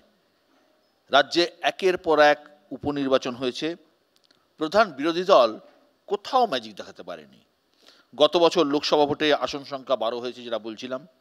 ভোট আছে, নেতাও আছে, কিন্তু কোথাও যেন কিছুটা কম আছে। রাজনীতি নিয়ে যারা চর্চা করেন তারা বলেন চায়ের কাপ আর ঠোঁটের মধ্যে দূরত্ব আসলে বাঙালি আবেগের, সেটা বা যেটা বিজেপি এখনো কোথাও যেন ছুঁতে পারেনি। আর তাই ভোটের বাজারে সেই আবেগকেই, বাঙালি আবেগকেই উস্কে দিয়েছেন মমতা বন্দ্যোপাধ্যায়। আমি বিমলদার কাছে আসবো। বিমলদা, বিভিন্ন রাজ্যে যেটা চলছে, এই যে আমরা হরিয়ানা, ওড়িশা, উত্তরপ্রদেশ, রাজস্থান, আর অনেক উদাহরণ আছে, যে বাংলা ভাষায় কথা বললেই আটক করা হচ্ছে, ডিটেনশন ক্যাম্পে পাঠানো হচ্ছে, কোথায় ডিপোর্ট করে বাংলাদেশে পুশব্যাক করে দেওয়া হচ্ছে। আপনি কি এটা অস্বীকার করতে পারেন? একদম পুরোপুরি অস্বীকার করছি। এটা একদম গাঁজাখুরি কথা, মিথ্যাচার যে বাংলায় কথা বললেই অ্যারেস্ট করা হচ্ছে। সুতরাং এই মিথ্যাচারের উত্তর আপনি নিজে খোঁজ নিয়ে নেবেন। সাংবাদিক, কাউকে বাংলা ভাষায় কথা বলার জন্য গ্রেপ্তার করা হচ্ছে না। বাইরে থেকে যারা অনুপ্রবেশ করেছে তার খবরগুলো স্থানীয় বাঙালিরা, ওই 60 লক্ষ বাঙালি যারা কাজকর্ম করে খায় তাদের পেটে টান পড়ছে, তারা অভিযোগ করছে, তার ভিত্তিতেই ধরে পাঠানো হচ্ছে। কোথাও সামান্যতম ভুল হলে ভুল সংশোধন করা হচ্ছে। আপনি বললেন যে যাদেরকে অ্যারেস্ট করা হয়েছে তারা হচ্ছে বাংলাদেশি অনুপ্রবেশকারী। উড়িষ্যার অ্যাডভোকেট জেনারেল কোর্টে দাঁড়িয়ে বলেছেন যাদের ধরা হয়েছিল প্রত্যেককে ছেড়ে দেওয়া হয়েছে, তার কারণ এরা প্রত্যেকেই ভারতের নাগরিক, এদের বিরুদ্ধে কিচ্ছু পাওয়া যায়নি। তো আমি তো বললাম, তো লাস্ট লাইনটা আপনি শুনলেন না, সামান্যতম ভুল হলে সংশোধন করা হচ্ছে। পরের লাইনটা বলি, যে লাস্ট বক্তা যিনি ছিলেন তৃণমূল কংগ্রেসের, তিনি এপাং ওপাং ঝপাং দ্বারা প্রভাবিত, আমি প্রভাবিত হই না। উনি কাজী নজরুল্লাহ সুকুমার রায় রিইনকারনেশন দেখতে পান, আমি কারোর মধ্যে দেখতে পাই না। আমি শুধু এটুকু জানি যে 2018 সালে দাড়িভিটে বাংলা ভাষার শিক্ষক চেয়ে 2 ছাত্রকে মরে যেতে হলো পুলিশের গুলিতে, তাদের ডেড বডিগুলো এখনো পোতা আছে, এবং তার প্রতিবাদ করতে এই যে এইদিকে বসে আছে দেবজিৎ সরকার, 15 দিন তাকে ইসলামপুর জেলে ঢুকিয়ে বেধড়ক পেটানো হয়েছিল বাংলা ভাষার জন্যই। তো সুতরাং বাংলা ভাষা রক্ষাকর্তা 2004 সালে ক্লাসিক্যাল ল্যাঙ্গুয়েজের কনসেপ্ট এনেছিল, তারপরে একদল সাপোর্ট করেছিল উঠতে বললে উঠবে, বসতে বললে বসবে ইউপিএ সরকার, তারাও বাংলা ভাষাকে ক্লাসিক্যাল করতে পারেনি। আর একদল এখন পশ্চিমবঙ্গ সরকার পরিচালনা করছে, তারাও তখন প্রাণভোমরা ছিল, তারাও পারেনি, ওটা করেছেন নরেন্দ্র দামোদর দাস মোদী। আর সবচেয়ে বড় কথা, লাস্ট লাইন শেষ করি, সেটা হচ্ছে বাংলা ভাষার প্রতি বড্ড প্রেম। আমি একবার চলি, বাকি সবাইকে নিয়ে যাই, কলকাতায় রাস্তায় রাস্তায় ঘুরি, কটা সাইনবোর্ড বাংলা করতে পেরেছেন? আর সরকার যে অর্ডারগুলো পাঠায়, গভর্নমেন্ট অর্ডার, এখনও ইংরেজিতে আসে, মাঝে মাঝে 2-4টে ভুলভালও থাকে। বাংলা করতে পেরেছেন? তার ইংরেজির পাশাপাশি বাংলা। পার্থদা, এই যে একটা বাইনারি সেট হয়ে যাচ্ছে, যে অভিযোগটা সুমন করছে, এটাকে আপনারা কিভাবে দেখেন? আমি বললাম এতকাল ধরে তৃণমূল কংগ্রেস হচ্ছে যে রামনবমীকে নিজের ভাষা মনে করেনি, সেটাও আস্তে আস্তে তারা মনে করতে শুরু করলো বিজেপির চাপে। আমি বলছি এই জায়গাটায় আসলে ভাষা, একই ভাষায় কথা বলছেন প্রত্যেকেই, এই ভাষাটাই হচ্ছে মারাত্মক ভাষা বিভাজনের রাজনীতির ভাষাটা। যেটা আমি বলছি, মোদী সাহেবও আসলেন না সেদিন দুর্গাপুরে, আপনি দেখবেন যে উনিও তো ভাষা বদলালেন, যে উনি জয় শ্রীরামের বদলে হচ্ছে পশ্চিমবঙ্গে এসে জয় মা কালী বললেন। এই যে আবারও বলছি যে এই ভাষাতেই তৃণমূল আসলে শিখছেন বিজেপিকে কাউন্টার করার কথা, ফলে এই কারণে বিজেপির বার্তা হচ্ছে। আমি বিনোদ ঘোষালের কাছে আসছি। আমরা 21-এর ভোটে দেখেছিলাম যে স্লোগানটা তৃণমূল কংগ্রেস দিয়েছিল, যে বাংলা নিজের মেয়েকে চায়, এবং সেটা ক্লিক করে গিয়েছিল, ভোটের ফলাফল তাই দেখা গেছে। এবারও মমতা বন্দ্যোপাধ্যায় বাংলার ভাষাকে, বাঙালির অস্মিতাকে, বাঙালির আবেগকে ভোটের ইস্যু থেকে, ভোটের ঠিক আগে আগে নামিয়ে দিয়েছেন। এখন কোথাও বাংলা বললেই, এই যেটা বিমলদা বললেন যে হ্যাঁ আটক করা হচ্ছে, ছেড়েও দেওয়া হচ্ছে, বাংলাদেশি বলে আটক করা হচ্ছে, এটা তো একটা বাংলা ভাষার ওপরও আক্রমণ, বিদ্বেষ। এটা কি কোনো সমাজে বা বাঙালির মধ্যে কোনো প্রভাব ফেলবে না? আপনি সাধারণ নাগরিক হিসেবে, নিরপেক্ষ নাগরিক হিসেবে কি মনে করেন? আমি একাধিকবার না আসামে গেছি, এবং এই মাস কয়েক আগেও আমি আসামে গেছিলাম। না, আপনার প্রোফাইলটা আলাদা। না, আমি বলছি প্রোফাইল, আমি সাহিত্য সভায় গেছিলাম ঠিকই, কিন্তু সেখানে যে 400 শ্রোতা ছিলেন তারা সকলে সাহিত্য মনস্ক ছিলেন তা নয়। এবং আমি সেখানে বাংলা ভাষায় আমার বক্তব্য রেখেছিলাম 1 ঘন্টা টানা। একবারের জন্য কেউ এসে আমাকে বলেনি যে আপনি বাংলা ভাষায় কেন বলছেন, কখনো। এমনকি শুধু ওই সাহিত্য সভায় নয়, আমি ওখানে লোকাল দোকানে যখন কথা বলেছি, কোনো রেস্টুরেন্টে খেতে গেছি, এবং শুধু এটা আসাম বলে না, আমি যখন উড়িষ্যায় গেছি কোনো একটা অনুষ্ঠানে, সেখানেও আমি মাতৃভাষায় কথা বলেছি, সেখানে কেউ এসে বলেননি। জানেন তো, সাধারণ মানুষ না, যারা এমনি সাধারণ মানুষ, যারা নন পলিটিক্যাল পার্সন, সে অর্থে তাদের না কিচ্ছু যায় আসে না, বিশ্বাস করুন, কে কোন ভাষা নিয়ে কথা বলছে, কে কোন ভাষা নিয়ে রাজনীতি করছে, তারা নির্বিঘ্নে নিশ্চিন্তে একটু জীবন কাটাতে চায়, এবং যে যার ভাষা নিয়ে ভালো আছে, ভালো থাকুক, আমিও ভালো থাকি, তুমিও ভালো থাকো, এই হচ্ছে ব্যাপার।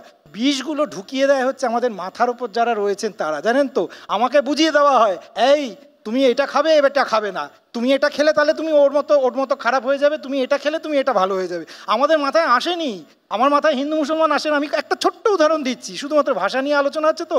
আমার বাড়িতে জঙ্গল পরিষ্কার করতে আসেন হাবি শেখ, জঙ্গল পরিষ্কার, কারণ আমি তো পঞ্চায়েত এলাকায় থাকি। সেদিনকে ওর খুব মশা খাচ্ছিল, খুব মশা, আমার বাড়িতে ওখানে খুব জঙ্গল আছে তো।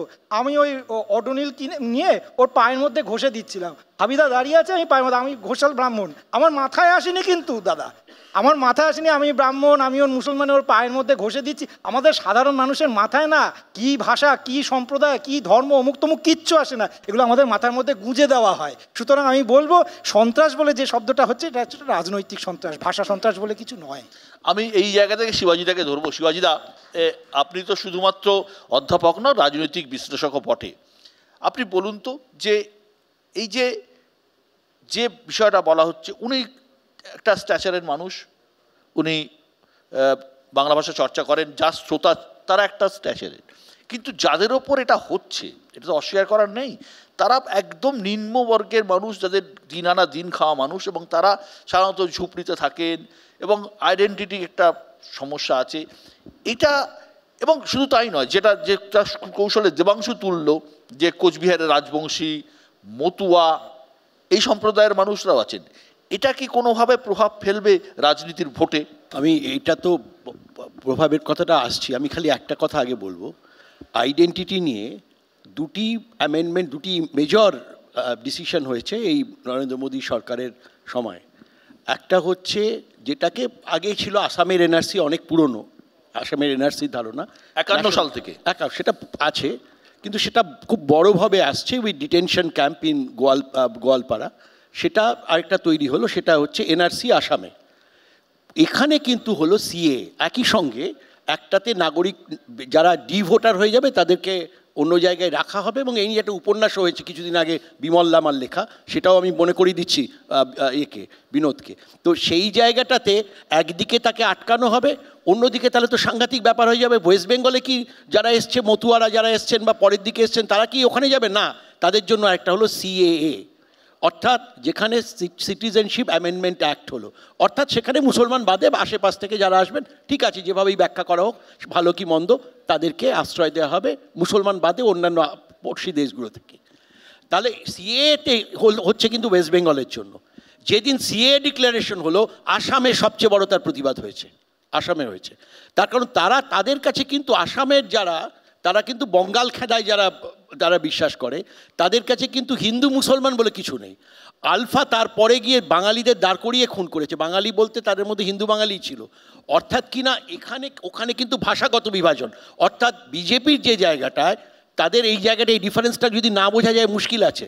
সেটা হচ্ছে NRC for Assam, CA for West Bengal. এখানে মতুয়াদের এখানে এনআরসি হবে না, সিএ এটা এখানে হবে। তারপর আসাম তো বলে দিয়েছে সিএ মানবে না, ওখানে এইটাই তো বলছি, একই সরকারের দুটি জায়গা, এবং ওখানে ডবল ইঞ্জিন সরকার, প্রচুর বিজেপির ভোট রয়েছে, সেখানকার লোকেদের জন্য রয়েছে এনআরসি, আর এখানকার জন্য সিএ। এই রাজনীতিটা যদি আমরা কতটা প্রভাব ফেলবে, যেভাবে সাংঘাতিক, ভোটে কতটা প্রভাব ফেলবে? ভোটে অবশ্যই প্রভাব ফেলবে, যেহেতু মতুয়ারাও কিন্তু এখন অনেক জায়গায়, যেহেতু সাধারণ মানুষ তো বোঝার উপায় নেই, প্রত্যেককে ধরে ধরে বৈশারণ ভ্যালিতে যেভাবে মেরেছিল সন্ত্রাসবাদীরা, যে পদ্ধতিতে, সেই পদ্ধতিতে সাধারণ মানুষ বোঝে না, সেই পদ্ধতিটার কথা বলছি না, সেই পদ্ধতিতে বুঝতে পারছে না, তাদের ভাষা দিয়ে বুঝছে।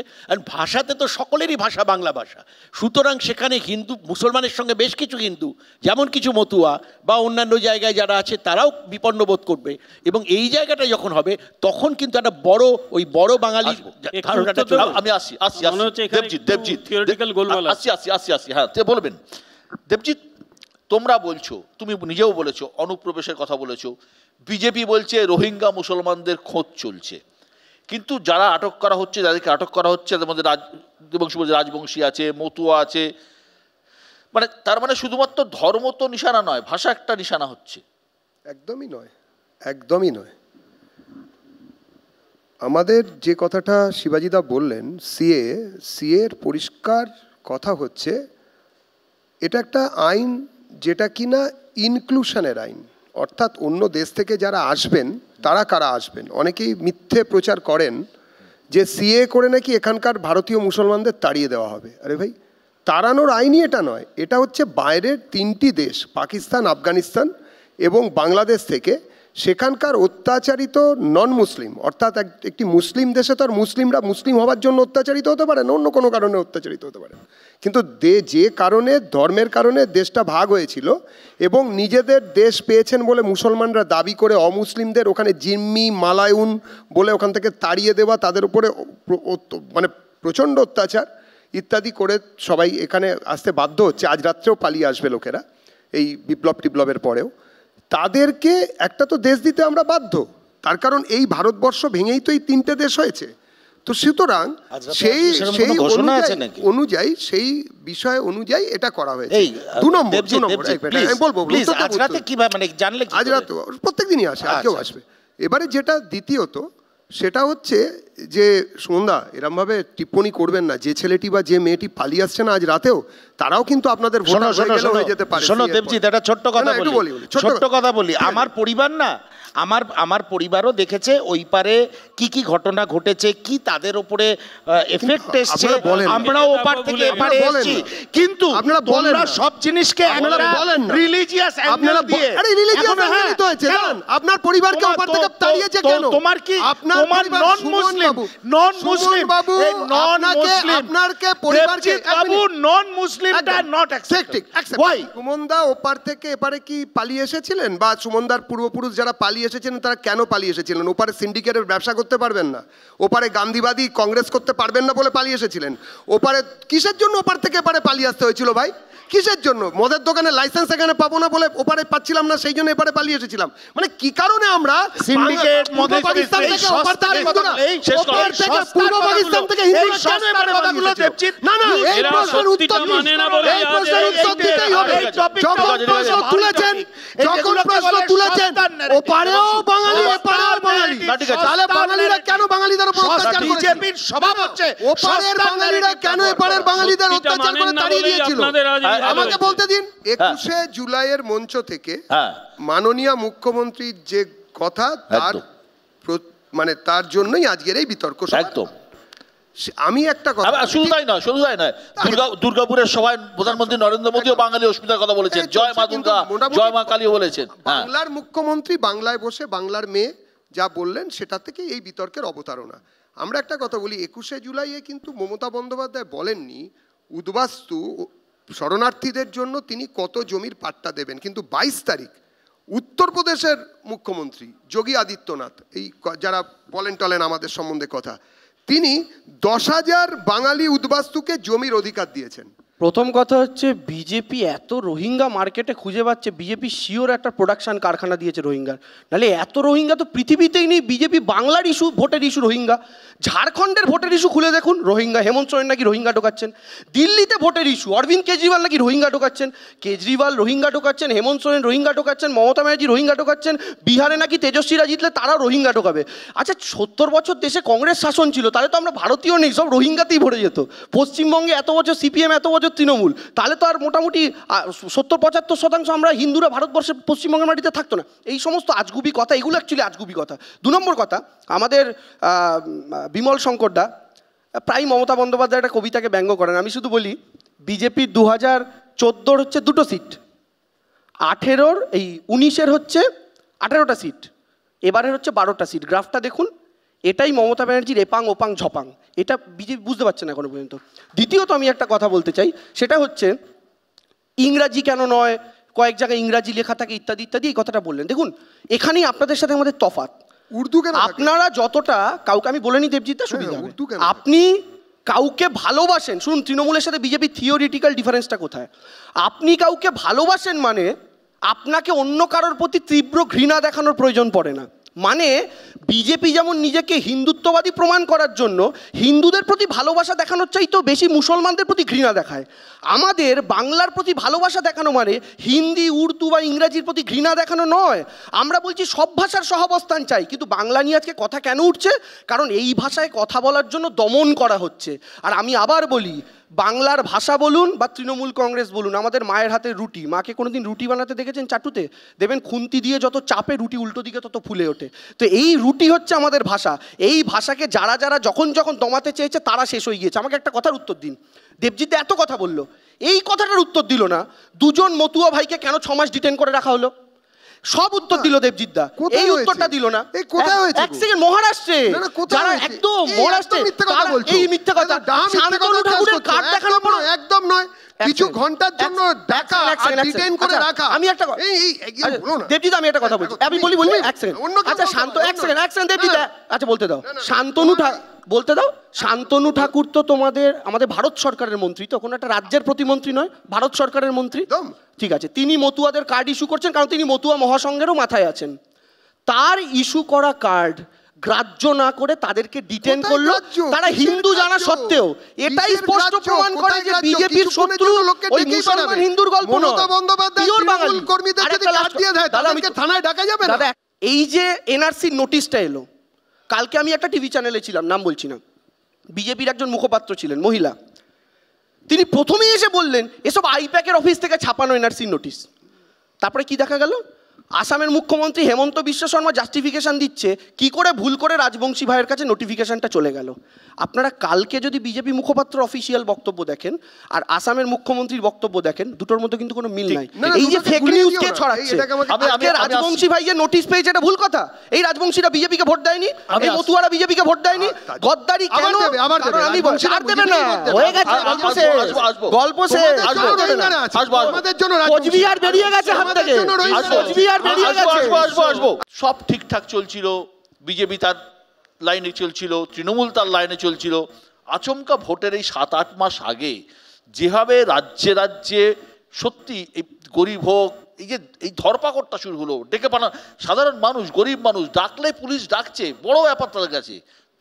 তো এইটা কি কোনোভাবে এই তাসটা তৃণমূলের হাতে তুলে দেওয়া হলো না? আমার যেটা মনে হচ্ছে একটা বড় জায়গা যেটা তৈরি হচ্ছে, যে সাধারণ জায়গার লোকেদেরও একটা খ্যাপানোর জায়গা তৈরি হয়েছে। আমি বলছি ওড়িশাতে কিন্তু এই ঘটনাটা, দেবজিৎ একটু হয়তো করবে, এটা কিন্তু এই ডবল ইঞ্জিন সরকারের আগে কিন্তু এইভাবে হয়নি। অর্থাৎ কিনা এর জন্য নবীন পট্টনায়কের সময় হয়নি। অর্থাৎ কিনা এখানে কোথাও এই যে হচ্ছে, অরবিন্দ কেজরিওয়াল যতদিন ছিল তখন কিন্তু ওইটা হয়নি। এখানে কোথাও একটা এই ইন্টারলিঙ্কটা তো আমরা দেখতে পাই। এখন সেটা হয়েছে, তারাই বলছেন তার জন্য করছে, কিন্তু এইটা তো আমরা দেখতে পাচ্ছি যেখানে যেখানে পরিবর্তনটা এইভাবে হচ্ছে সেখানে সেখানেই এই গণ্ডগোলটা হচ্ছে। একটা যে বিজেপির নিজস্ব রাজনীতির ঘটনাটাই হচ্ছে যে এটা, যে আসলে বাংলাদেশি মানে মুসলমান এবং মুসলমান মানে আমাদের হিন্দুদের শত্রু, এই ইস্যুটাকে ওরা রেইজ করছে। আচ্ছা, এটা করলে এবার লাভটা কার হচ্ছে? যে আমাদের রাজ্যে যে পোলারাইজেশনের পলিটিক্সটা হচ্ছিল, মানে প্রতিযোগিতামূলক সাম্প্রদায়িকতা জায়গাটা, এটা তৃণমূল কংগ্রেস বেনিফিশিয়ারি হবে সবচেয়ে বেশি। কারণ সংখ্যালঘু মানুষ যারা আছেন তারা ভয়ে ভীত হয়ে বারবার হচ্ছে যে তৃণমূল বা শাসককে আশ্রয় করছেন। কিন্তু এর মধ্যে দিয়ে যেটা হারিয়ে যাচ্ছে বিশ্ব, যেটা সবচেয়ে খারাপ জিনিস, সেটা হচ্ছে যে আমাদের রোজকার জীবনের দাবি। আমি এত বছর ইঞ্জিনিয়ারিং পড়াচ্ছি, আমি আপনাকে একটা উদাহরণ দিচ্ছি, যে রাত্রেবেলা অ্যাপ ক্যাবে উঠেছিলাম, জিজ্ঞেস করলাম ভাই কতদিন ধরে, বলে আগে আমি প্রাইভেট ইঞ্জিনিয়ারিং কলেজে পড়েছি, পড়ার পর হচ্ছে যে আমি কিছুদিন চাকরি করছি, চাকরি চলে গেছে এবং তারপরে আমি অ্যাপ ক্যাব চালাচ্ছি। ইঞ্জিনিয়ারিং পাস করার পর হচ্ছে মুদির দোকান দিচ্ছে। আমি বলছি যখন শিল্পের এই অবস্থা, এবং শিল্প শুধু পশ্চিমবঙ্গে না, পশ্চিমবঙ্গে 35,000 আসনের মধ্যে 50% খালি গেছে ইঞ্জিনিয়ারিংয়ের গত বছর, এটা ঠিক। গুজরাটেও গেছে একই জিনিস। আমি আপনাকে বলছি যে এই যদি গোটা দেশের অবস্থা হয় শিল্পের, গোটা দেশের যদি কাজের এই অবস্থা হয়, গোটা দেশের যদি কৃষির এই বন্ধাত্ম হয়, ম্যানুফ্যাকচারিং ইন্ডিয়ার নাম করে যদি একটা কিছু যদি নায়ক হয়, তাহলে বলছি যে আমাদের এই জীবনযুদ্ধের ইস্যুটা ইলেকশনে হারিয়ে যাচ্ছে। আবার 26-এ হচ্ছে এই পোলারাইজেশন, আবার প্রতিযোগিতামূলক সাম্প্রদায়িকতা। আমি একটা ছোট্ট তথ্য দিচ্ছি। একটা সার্ভে বলছে ভারতবর্ষের জনসংখ্যার 20 থেকে 25% মানুষ কোনো না কোনোভাবে মাইগ্রেটেড। কেউ উত্তরপ্রদেশের লোক বাংলায় কাজ করছেন, বাংলার লোক গুজরাটে কাজ করছেন, গুজরাটের লোক তামিলনাড়ুতে কাজ করছেন, তামিলনাড়ুর লোক পাঞ্জাবে কাজ করছেন। ভারতবর্ষে এটা সিস্টেম, ভারতবর্ষে এটা হয় না এমন নয়। আমি দুটো পয়েন্ট আমার মনে না বললেই নয়। এই যে এই বিতর্কগুলো তৈরি হলো কেন? আচ্ছা, হঠাৎ করে কি লোকে বিজেপিকে বাঙালি বিরোধী দল বলতে শুরু করেছে? আমি আপনাদের দুটো কোটেশন বলি। ধরুন কৈলাস বিজয়বর্গী 2021-এর ইলেকশনে বিজেপির কি বলে ওরা, তোমরা ভাষায় কি বলো, প্রভারী, আমরা বাপের জমে শুনিনি, যাই হোক। এখন বিষয়টা হচ্ছে এখানকার দায়িত্বে ছিলেন এই যে প্রভারী সোকল কৈলাস বিজয়বর্গী, তিনি একদিন বললেন মজা করতে করতে, हमारे घर में ना कलर करवा रहे थे हम और देखा कुछ बंगाली वर्कर थे वो चिड़े खा रहे थे तो हम समझ गए वो बांग्लादेशी है। এখন দেবজিৎ দাকেও তো সরস্বতী পুজোয় চিড়ে দিয়ে দধিকর্মা খেতে হয়, চিড়ে খাওয়া দেখে বুঝে গেছিল বাংলাদেশি। 2 নম্বর কথা, হ্যাঁ ওই চিড়ে খাচ্ছে দেখে বুঝে গেছেন কি বাংলাদেশি। আর 2 নম্বর কথা, পরেশ রাওয়াল, বিজেপির গুজরাটের ওই পরেশ রাওয়াল অভিনেতাকে আপনারা সবাই চেনেন, যিনি নাকি ওমাই গড করেছিলেন, তিনি বিজেপিও করছেন। যাই হোক, সেই পরেশ রাওয়াল তিনি গুজরাটের বিধানসভার প্রচারে দাঁড়িয়ে বলছেন আপনারা কাকে ভোট দেবেন তাতেই ঠিক হবে আপনার পাশের বাড়িতে কে থাকবে, কোনো মাছলি ভাজা বাঙালির মাছলির গন্ধ পাবেন নাকি আপনাকে ঠিক করতে হবে। পোশাক দেখে ধর্ম নির্ণয় করা, কেউ দাড়ি রাখছে দেখে সে কোন ধর্মের, কার ফ্রিজে কি খাবার থাকবে, তাই দেখে একটা ধারণা করে নেওয়া, এই কনসেপ্টটা নরেন্দ্র মোদী ক্ষমতায় আসার পর থেকে হয়েছে ভারতবর্ষে। এই ওরা কথায় কথায় পণ্ডিত নেহেরু অবধি পৌঁছে যায়, বিশ্বাস করুন পণ্ডিত নেহেরু থেকে এই নরেন্দ্র মোদী অবধি আমরা কোনো দিন এইসব দেখিনি। দেখুন, পোশাক আশাক, ধর্ম, ভাষা, জাতি, এই খাদ্য, এইগুলো হচ্ছে বিজেপির রাজনীতি করার বেঞ্চমার্ক।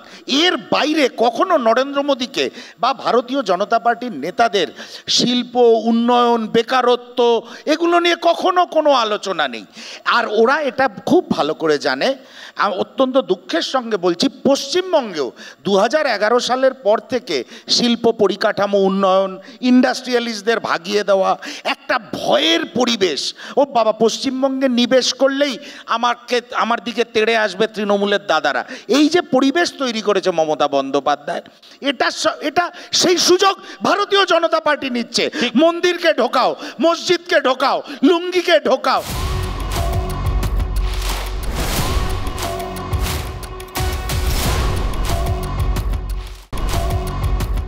বিমলদা, এই যে আপনাদের একটা দাগিয়ে দেয়া হচ্ছে যে আপনারা বাংলা বিরোধী, আপনারা বাঙালি বিরোধী, বাঙালির মাছ ভাত খাওয়ার বিরোধী, মাংস খাওয়ার বিরোধী, এবং বিজেপি বাঙালিদের পার্টি নয়, এই যে এর বাইরে থেকে বিজেপিকে বেরিয়ে আসতে পারবে কি স্ট্র্যাটেজি? আপনি তো এখানে বসে বসে অন্তত পরপর 3 বার প্রমাণ করার চেষ্টা করলেন বা গোটা ভারতবর্ষে যা ঘটছে তার ভোটে ইম্প্যাক্ট পড়বে কিনা। অর্থাৎ আপনি একা নন, কিছু সংবাদ মাধ্যম আছে এইটাকে ভাসানোর চেষ্টা করছে। প্রমাণ না, আমি প্রশ্ন করছি। আমি প্রশ্ন আপনি করছেন, প্রশ্নগুলো আমিও প্রশ্ন কাকে বলে, আর সেই প্রশ্নের মাধ্যমে হিন্দি, হিন্দু, হিন্দুস্তান কাদের ন্যারেটিভ? আপনাদের। শূন্য দল একটু চুপ করে থাকুন। আরে হিন্দি, হিন্দু, হিন্দুস্তান, চুপ করে থাকুন। আর সংবাদ মাধ্যম নিয়ে আপনারা কথা বলবেন না। আপনারা দাবিয়ে রেখেছেন সংবাদ মাধ্যম, আপনারা দাবিয়ে রেখেছেন। আরে চুপ করে থাকো না। আরে চুপ করুন, এটা সত্যি কথা। বলুন। আমার কথা হচ্ছে এর মাধ্যমে কথাটা বার্তা দেওয়ার চেষ্টা হচ্ছে যে বিজেপি খুব বিপদে আছে এবং তৃণমূলেই জিতলো বলে ভালো করে জেনে রাখুন। আপনি আমরা সবাই বসে আছি এবং মেদিনীপুরের প্রান্তে বা একেবারে উত্তরবঙ্গের প্রান্তে যে মানুষটা বসে আছে সেও বাঙালি, সেও মোবাইল ইউজ করে, সেও বাংলা ভাষায় কথা বলে এবং সেও খবর রাখে, সেও বোঝে খবর তৈরি করা কাকে বলে, সেও বোঝে বাস্তবটা কাকে বলে। তাই এটা ভেবে কেউ যদি বলে থাকে জিতবে, সে he or she is living in fools paradise. আর ওই এপাং এপাং ঝপাংয়ের পরে কী হবে জানেন তো? 2026 একদম চিৎপটাং। তবু আমি বলি, কংগ্রেস শূন্য পেলেও 2-10টা লোক আনে, সিপিএম শূন্য পেলেও 2-5টা লোক আনে। এই দলটা যেদিন ক্ষমতা থেকে যাবে পরের দিন শূন্য হয়ে যাবে, একটা লোক রাস্তায় নামবে না। তখন কোন চ্যানেল আর বাঁচাতে আসবে না, আমি বলে দিচ্ছি। আমি একটা কোটেশন।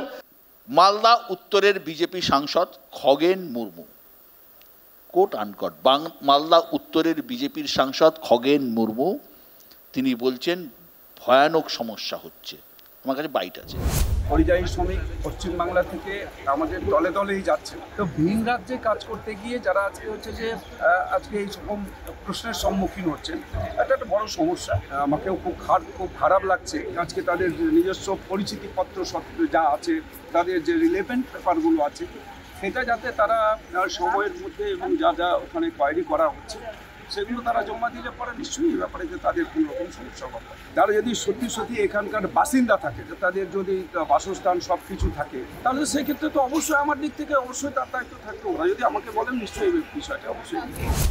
তিনি বলছেন দলে দলে পরিযায়ী শ্রমিক পশ্চিমবঙ্গ থেকে যাচ্ছে, ভিন রাজ্যে কাজ করতে গিয়ে নানা প্রশ্নের সম্মুখীন হচ্ছেন। এটা একটা বড় সমস্যা, দেখে খুব খারাপ লাগছে। তাদের যে পেপার অর্থাৎ কাগজপত্রগুলো আছে সেগুলো জমা দিলে পরে নিশ্চয়ই তাদের কোনো সমস্যা হবে না। তাদের যদি এখানে বাসস্থান থাকে আমার সাথে যোগাযোগ করলে নিশ্চয়ই বিষয়টা দেখব। তার মানে কোথাও তো একটা সমস্যা হচ্ছে, এটা বিজেপির সমস্যা হলে সমাধানও তো হচ্ছে। আমি বলছি বিশ্বদা, আমি তো বলছি না, বিজেপির সাংসদ বলছেন, বিজেপির সাংসদ বলছেন, প্রত্যেককে বলছে বিশ্বদা এর আগে বিজেপি একজন কোনো সমস্যা হবে না। কারো যদি বাংলাদেশীদের নিয়ে এত প্রেম থাকে সমস্যা হবে। বিমলদা বললেন, আমি যখন এপাং ওপাং ঝপাং বললাম, বিমলদা একটা মিলিয়ে সুন্দর করে বললেন চিৎপটাং, ঠিক আছে, খুব সুন্দর লেগেছে আমার শুনতে। কিন্তু এখন বিষয়টা হচ্ছে 2021-এর নির্বাচনে যা বলেছে, 24-এর আগে যা বলেছে এইবারও তাই বলছে, একটা ওয়ার্ড এদিক ওদিক নেই। এবার আপনি বলুন, 21-এ 200-র কথা বলে 77-এ গাড়ি আটকালো কার? বিজেপির। 24-এ 35-এর কথা বলে 12-এ গাড়ি আটকালো কার? বিজেপির। আপনি আবার স্বপ্ন দেখছেন 26-এ তৃণমূল চিৎপটাং হবে। দেখুন, স্বপ্ন যদি দেখতে হয় তাহলে বেশি করে ঘি দিন, কারণ স্বপ্নের ঘিতে লিমিটলেস ঘি দেওয়া যায়। কিন্তু আমার পয়েন্টটা অন্য জায়গায়। আমার পয়েন্টটা হচ্ছে, দাদা এক সেকেন্ড ঠিক আছে ঠিক আছে, আমি আবার বলছি অন্যের সমস্যা এখন। এক সেকেন্ড আমি বলছি আপনার অন্ন টন্নের সমস্যা। এখন আমি আপনাকে ঢোকলা সাপ্লাই দিতে পারবো না স্যার, সরি, এটা অন্য খান, ভাত খান আলু সেদ্ধ দিয়ে রেখে। আমি যেটা বলতে চাইছি, বারবার আটকালে মুশকিল, আমি যেটা বলতে চাইছি বলে শেষ করে যাচ্ছি, তারপর আপনারা ঝগড়া করুন। আমি যেটা বলতে চাইছি সেটা হচ্ছে, এই পশ্চিমবঙ্গে 2026-এর নির্বাচনের আগে এই যে কথাটা আমরা বলছি, এটা আমরা ফার্স্ট টাইম বলছি না। বিজেপির চরিত্র এবং ক্যারেক্টার দেখে বলছি, আর বিজেপির ইতিহাস দেখে বলছি। বিজেপি যদি বাংলার মাটিতে 77-এর থেকে একটা সিটও বাড়ায়, তাহলে অন্তত 10% করে বাঙালি পশ্চিমবঙ্গের মাটিতে কমবে, এটা বাস্তবতা। এটা আমরা হতে দেবো না। সরি, বিনোদ ঘোষ। এখানে সকল রাজনীতিক মানে রাজনীতির দলের লোক রয়েছেন, তাদের সকলের কাছে আমার একটা বিনীত প্রশ্ন। এই যে দীর্ঘকাল ধরে বাঙালিরা মারোয়ারিদের মেরো, উড়িয়াদের উড়ে, বিহারিদের খোট্টা বলে গেল, দীর্ঘকাল ধরে বলেছে, তো এটা সত্যি কথা। তো এটা নিয়ে কি কোনো ভোটের রাজনীতি হয়েছিল আগে? এটা একটু জানার ইচ্ছে আমার। আজকে যে বাংলাদেশি বলে দেওয়া হচ্ছে বাঙালিদের অন্য ভাষায় গিয়ে, যে ভোটের রাজনীতি শুরু হয়েছে, এতকাল ধরে যে বাঙালির কালচার ছিল অন্য রাজ্যের ভাষার মানুষকে হেয় করা, তাই নিয়ে কি কোনো একদম ঠিক বলেছেন। অত্যন্ত দুঃখজনক। আমাদের মাথার উপরে যিনি আছেন, রবীন্দ্রনাথ থেকে আরম্ভ করে রাজশেখর বসু থেকে আরম্ভ করে, আমি উদাহরণগুলো দিচ্ছি না, সেখানে অন্যদের প্রতি একটা ওই কোথাও একটা বাঙালির একটা কোথাও একটা আমাদের সাধারণ সুপিরিয়রিটির জায়গা ছিল। কিন্তু আজকে তো যেখানে বাংলায় গিয়ে দাঁড়িয়েছে, সেখানে কিন্তু অন্য জায়গায় সেই উত্থানটা তখন হয়নি। এই জায়গায় নতুন করে যে তাদেরও উত্থান হচ্ছে, সেখানে কিন্তু বাঙালিদের একটা খুব খারাপভাবে, তার কারণ আমরাই, ওই যেটার কথা তুমি বলেছো একটু আগে, সেটা হচ্ছে যে নিজেদের মনের দৈন্যে আমরাই আত্মসমর্পণ করছি। এখন অনেক জায়গায় বলে বাঙালি কাঙ্গালি হ্যায়, এই যে কথাটা বলছে দিল্লিতে, অন্যান্য জায়গায়, এখানে কোথাও আমাদের কিন্তু যেখানে দেখেছিল, যেভাবে দেখেছিল, আগে লোকেরা বলতো যে আমরা পাটনা থেকে কলকাতায় বাজার করতে আসি, আমাদের সুপিরিয়রিটি কমপ্লেক্স। বিনোদদাকে খালি একটা কথা বলছি, আমি একটা কথা বলি। দেখুন, এর সঙ্গে রাজনৈতিক দল বা তাদের আদর্শ বা পলিটিক্যাল ন্যারেটিভের কোনো সম্পর্ক নেই। বাঙালিদের মধ্যে একটা সেলফ ইনফিউজড গর্ব ছিল যে আমরা বাদ দিয়ে উড়িয়ারা রান্না করা ছাড়া আর কিছু করতে পারে না, বিহারিরা রিক্সা টানা ছাড়া কিছু করতে পারে না। এইটাই খুব খারাপ, এবং তার থেকে দেখবেন আলটিমেটলি বাঙালিদের কিন্তু পতন হয়েছে। দেবজিৎ, যে আগামী বছর ভোটের যে সময় আর কয়েক মাস বাকি আছে, ইস্যু মোটামুটি পরিষ্কার এখনো পর্যন্ত। বাঙালির জাত্যাভিমান, আমরা দেখলাম দুর্গাপুরের সভায় নরেন্দ্র মোদী বললেন জয় মা কালী, জয় মা দুর্গা। তিনি বাঙালির জাত্যাভিমান, বাঙালির অস্মিতা নিয়ে অনেক সময় খরচ করলেন, ওনার ভাষণে অনেক কথা বললেন। মমতা বন্দ্যোপাধ্যায়ও ঠিক তেমনিভাবে 21শে জুলাইয়ের মঞ্চ থেকে বাঙালির আবেগ, বাঙালির জাত্যাভিমানকে উস্কে দিলেন। যে এই যে লড়াই, এটা তো বোঝা যাচ্ছে বাঙালি আবেগেই খেলা হবে। তো অ্যাডভান্টেজ কার, তোমাদের না তৃণমূলের? বাঙালি আবেগ নিয়ে খেলা কেন হবে দাদা? খেলার কথা কেন বলছেন? বাঙালি আবেগ তো ছিল, আছে, থাকবে। একটা কথা হচ্ছে, মমতা বন্দ্যোপাধ্যায় আমাদের মাননীয় মুখ্যমন্ত্রী যা বলছেন, বা আমাদের মাননীয় প্রধানমন্ত্রী যা বলছেন, তার রাজনৈতিক প্রেক্ষিত থাকতেই পারে, কিন্তু সাধারণ বাঙালি যারা ভোটার, তারা তো কোনো না কোনো দিকে ভোট দেবেন। কিন্তু এই বাঙালিকে এখন চিনে নিতে হবে সে কোন দিকে, তাকে নিজেকে আয়নার সামনে দাঁড়াতে হবে। সে কি এই বাংলায় যারা দুর্গাপুজো করেন তাদের দিকে ভোট দেবেন, নাকি যারা দুর্গা প্রতিমা ভাঙে তাদের যারা পৃষ্ঠপোষক তাকে ভোট দেবেন? তা এই বাঙালিকে চিনতে হবে যে রাত্রেবেলায় মুর্শিদাবাদে বিভিন্ন বাড়িতে কালো কালি দিয়ে, মোবিল দিয়ে চিহ্নিত করে দেওয়া হয় বাঙালিকে, যে কোন বাঙালিকে কোন বাঙালি মারবে, তাকে যারা তোষণ করেন সেই সিস্টেমকে, তাকে ভোট দেবেন, নাকি সবাই মিলে একসঙ্গে বাঁচবো সেই বাঙালিকে ভোট দেবেন? বাঙালিকে আজকে ভাবতে হবে, বিশ্বদা শেষ কথা, যে আজকে মহরম হলে তার একই সঙ্গে যদি কোনো হিন্দু শোভাযাত্রার দিন থাকে বা কোনো হিন্দু পার্বণের দিন থাকে, তাহলে যে কোনো একটার মধ্যে নিষেধাজ্ঞা আনতে হবে, নাকি দুটো মিছিলই, দুটো পার্বণই পাশাপাশি হবে, একই রাস্তায় হবে, কিন্তু কারুর প্রতি কোনো আক্রমণ হবে না। দেখুন, অনুপ্রবেশটা যদি সত্যি আমাদের এখানে ইস্যু হচ্ছে, তো আমি আর পরিযায়ী শ্রমিক, আমি দুপক্ষই আছে আমাদের এখানে, শাসক দলের তৃণমূল কংগ্রেস বা ওরা, যে এটা কি পার্লামেন্টে ইস্যু হচ্ছে যে সত্যি আমাদের দেশে পরিযায়ী শ্রমিকের সংখ্যা কত রাজ্যে রাজ্যে, এই ডেটা নেই। আপনি আমাদের ভারতবর্ষে ক্রীড়া স্বরাষ্ট্রমন্ত্রী উনি বলেছিলেন যে 20 লক্ষ হচ্ছে অনুপ্রবেশকারী আছে বেআইনি। আমি বলছি এই ডেটা কি আমাদের দেশে রাজ্যে রাজ্যে বিধানসভা ধরে আছে? নেই। যদি না থাকে তাহলে রাজনীতি যদি এটাকে নিয়ে বন্ধ করতে হয়, প্রথম হচ্ছে অনুপ্রবেশের এই ডেটাবেস দরকার। কারণ অনুপ্রবেশ ঘটছে দেবজিৎ, একটাই জিনিস যে ঘটছে বর্ডার থেকে, ফলে সেখানে বিএসএফ এর ভূমিকা আছে, ঘটার পর রাজ্য দিয়ে তারা এদিক ওদিক করছে, রাজ্য সরকারের ভূমিকা আছে, অথচ চিৎকার চলছে দুই পক্ষের যে যারা হচ্ছে যে কেন্দ্রের শাসক বনাম রাজ্যের শাসক। আমি বলছি যে যদি সিরিয়াসলি এই বেনজলের রাজনীতিটা বন্ধ করতে হয়, যেটা আসলে এই বিভাজন এটাকে ত্বরান্বিত করছে, আমি বলছি সেখানে দাঁড়িয়ে কেন্দ্রের এবং রাজ্যের সরকার উভয়কেই নিজের ভূমিকা পালন করতে হবে। আদারওয়াইজ সম্ভব নয়। সুমনদার বাবু উত্তর দেব না। সুমনদা যেরকম বলছেন না, যেন সমস্ত শিল্প 11 বছর আগে সব চালু ছিল, এখন বন্ধ হয়ে গেছে, তা তো নয়। অনুপ্রবেশকারীরা কোথায়? পেহেলগাঁওয়ের অনুপ্রবেশকারীরা কোথায়? সরকার নীরব কেন? দেবজিৎ এর আগে যখন বললো বাঙালি কাকে ভোট দেবে এনআইএ বলে একটা সুন্দর বেশ 4 লাইনে সুন্দর সাজিয়ে বলেছে, আমি কিছু বলবো না। দুটো কথা, ভারতবর্ষের কোন রাজনৈতিক দলের 2 সাংসদ, একজন সরাসরি উত্তরবঙ্গ ভাগের পক্ষে সওয়াল করেছিল আর একজন জঙ্গলমহলকে আলাদা রাজ্য বলার জন্য সওয়াল করেছিল? প্রথম উত্তরটা রাজু বিস্তা, বিজেপির এমপি দার্জিলিং, দ্বিতীয়জন সৌমিত্র খাঁ, বিজেপির এমপি বিষ্ণুপুর। এরা সরাসরি নিউজ 18-এও বাইট আছে, জঙ্গলমহল আলাদা রাজ্য চাই, উত্তরবঙ্গ আলাদা রাজ্য চাই। এমন দলকে ভোট দেবেন যে আপনার রাজ্যটাকে পিজার কেকের টুকরোর মতো 5 টুকরো কেটে কেটে ভাগাভাগি করবে?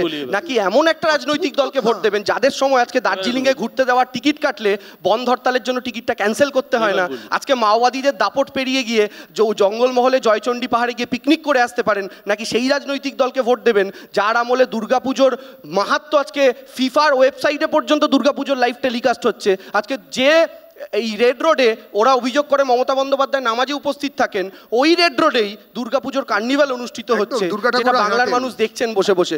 বাঙালির কাছে ক্লিয়ার সব। যে প্রশ্নটা প্রশ্নটা তুললো এবং যে প্রশ্নটা সুমিত্রা তুল, হ্যাঁ উত্তরটা কিছুটা শিবাজির কথার প্রেক্ষাপটে দেবো। আজকের আলোচনাটা পেহেলগাঁও নিয়ে নয়, বাঙালি বাঙালিয়ানা, সেটা নিয়ে আলোচনা করো, আমি উত্তর দেবো। পেহেলগাঁওতে কি মেরেছিল দাদা? সেটা নিয়ে জিজ্ঞেস করে মেরেছিল না? পুলওয়ামা 6 বছর হয়ে গেছে।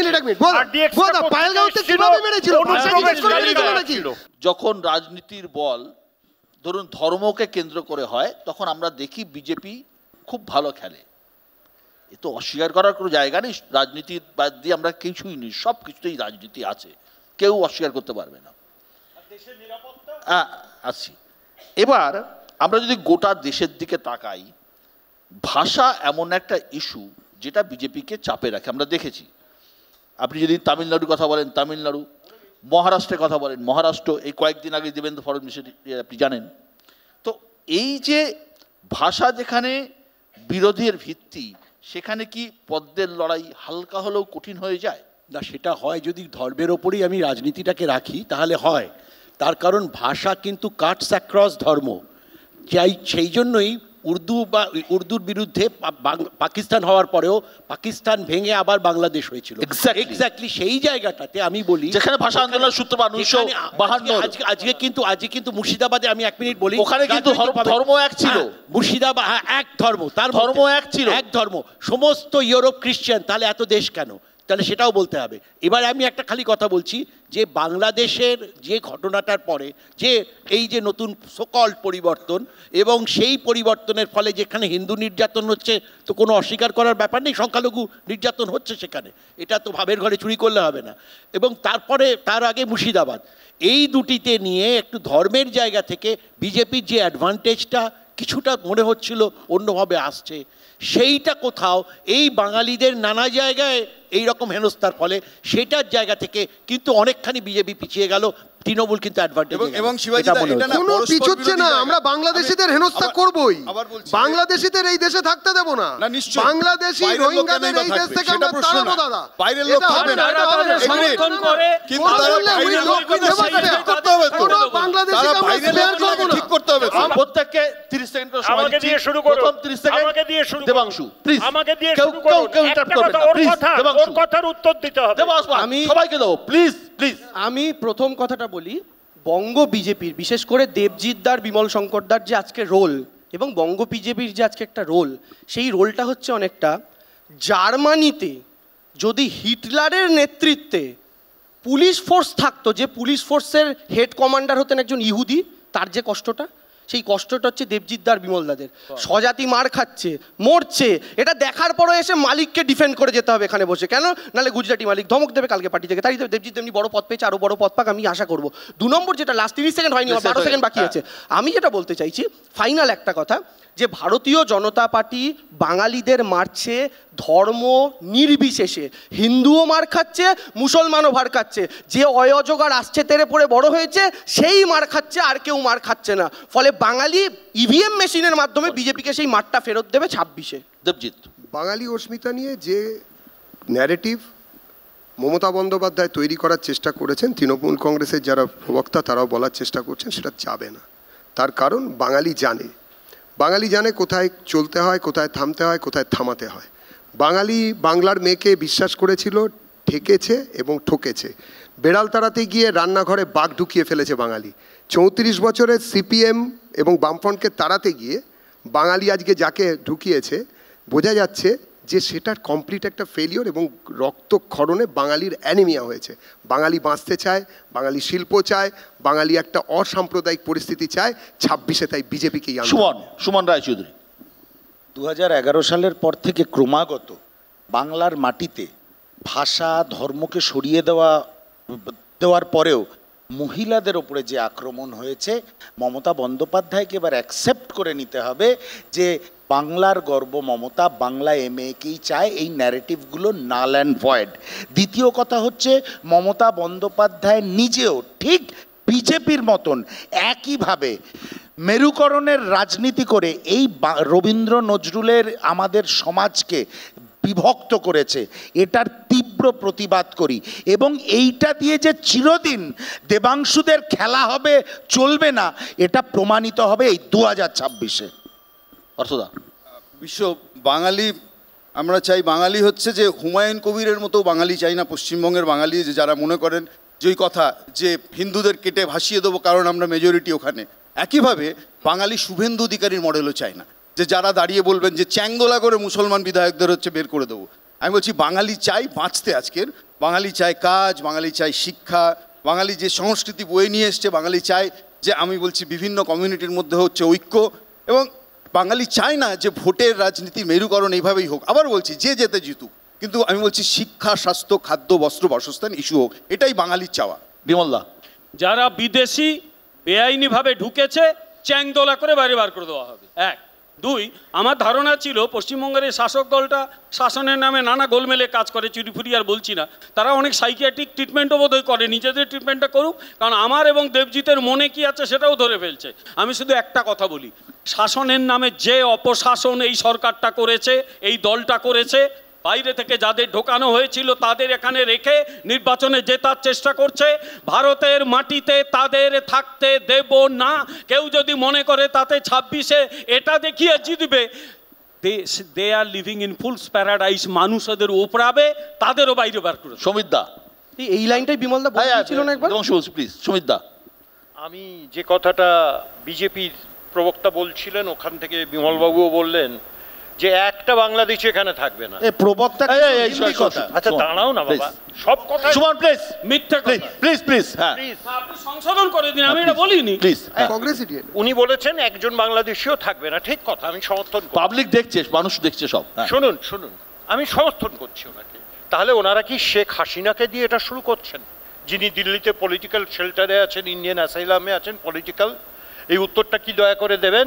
উত্তর নেই, আপনি বলুন। বিখ্যাত মহিলা সাহিত্যিক, তিনি কিন্তু আজ 15 বছর দিল্লিতে আছেন, তসলিমা নাসরিন, তাকে কি বের করে দিচ্ছেন?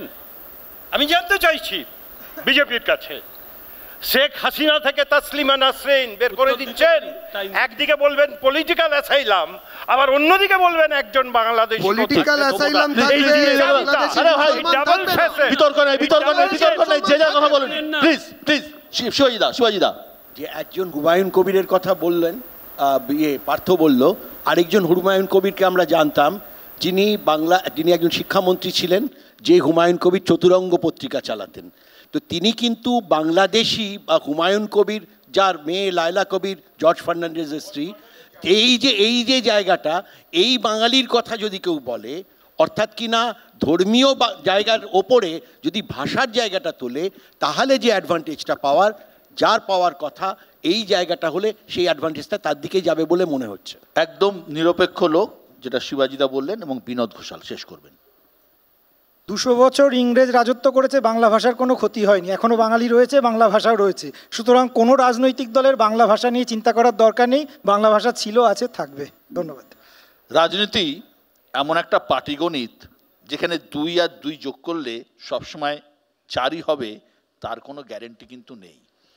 ধর্ম বা ভাষা কোনোটাই ভোট পাওয়ার ক্ষেত্রে কিন্তু শেষ কথা নয়। এ রাজ্যে অবাঙালি ভোটারের সংখ্যা 1 কোটিরও বেশি। রাজ্যে 45টা এমন বিধানসভা আছে যেখানে অবাঙালিদের ভোটই ডিসাইডিং ফ্যাক্টর। 21-এর ভোটে এই 45টির মধ্যে 29টি কেন্দ্রে তৃণমূল জিতেছিল, বিজেপি ঝুলিতে গিয়েছিল মাত্র 15টি। একইভাবে এ রাজ্যে এমন 49টি বিধানসভা আসন আছে যেখানে হিন্দু ভোটার 90%-এরও বেশি। 21-এর বিধানসভা ভোটে এই 49টির মধ্যে 27টিতে তৃণমূল জিতেছিল, বিজেপি পেয়েছিল 22টি। অর্থাৎ মেরুকরণের হাওয়া তুলেও বিজেপি কিন্তু সব হিন্দু ভোট নিজেদের দিকে আনতে পারেননি। তাই ভোটের হিসেব পশ্চিমবঙ্গে চিরকালই কিন্তু গোলমেলে। কৌশল, আগ্রাসন, ধৈর্য, এ খেলায় সবই লাগে। আগামী বিধানসভায় কে এই ধৈর্য ধরে এই কঠিন পিচে ব্যাট করতে পারবে, সেটাই এখন দেখার।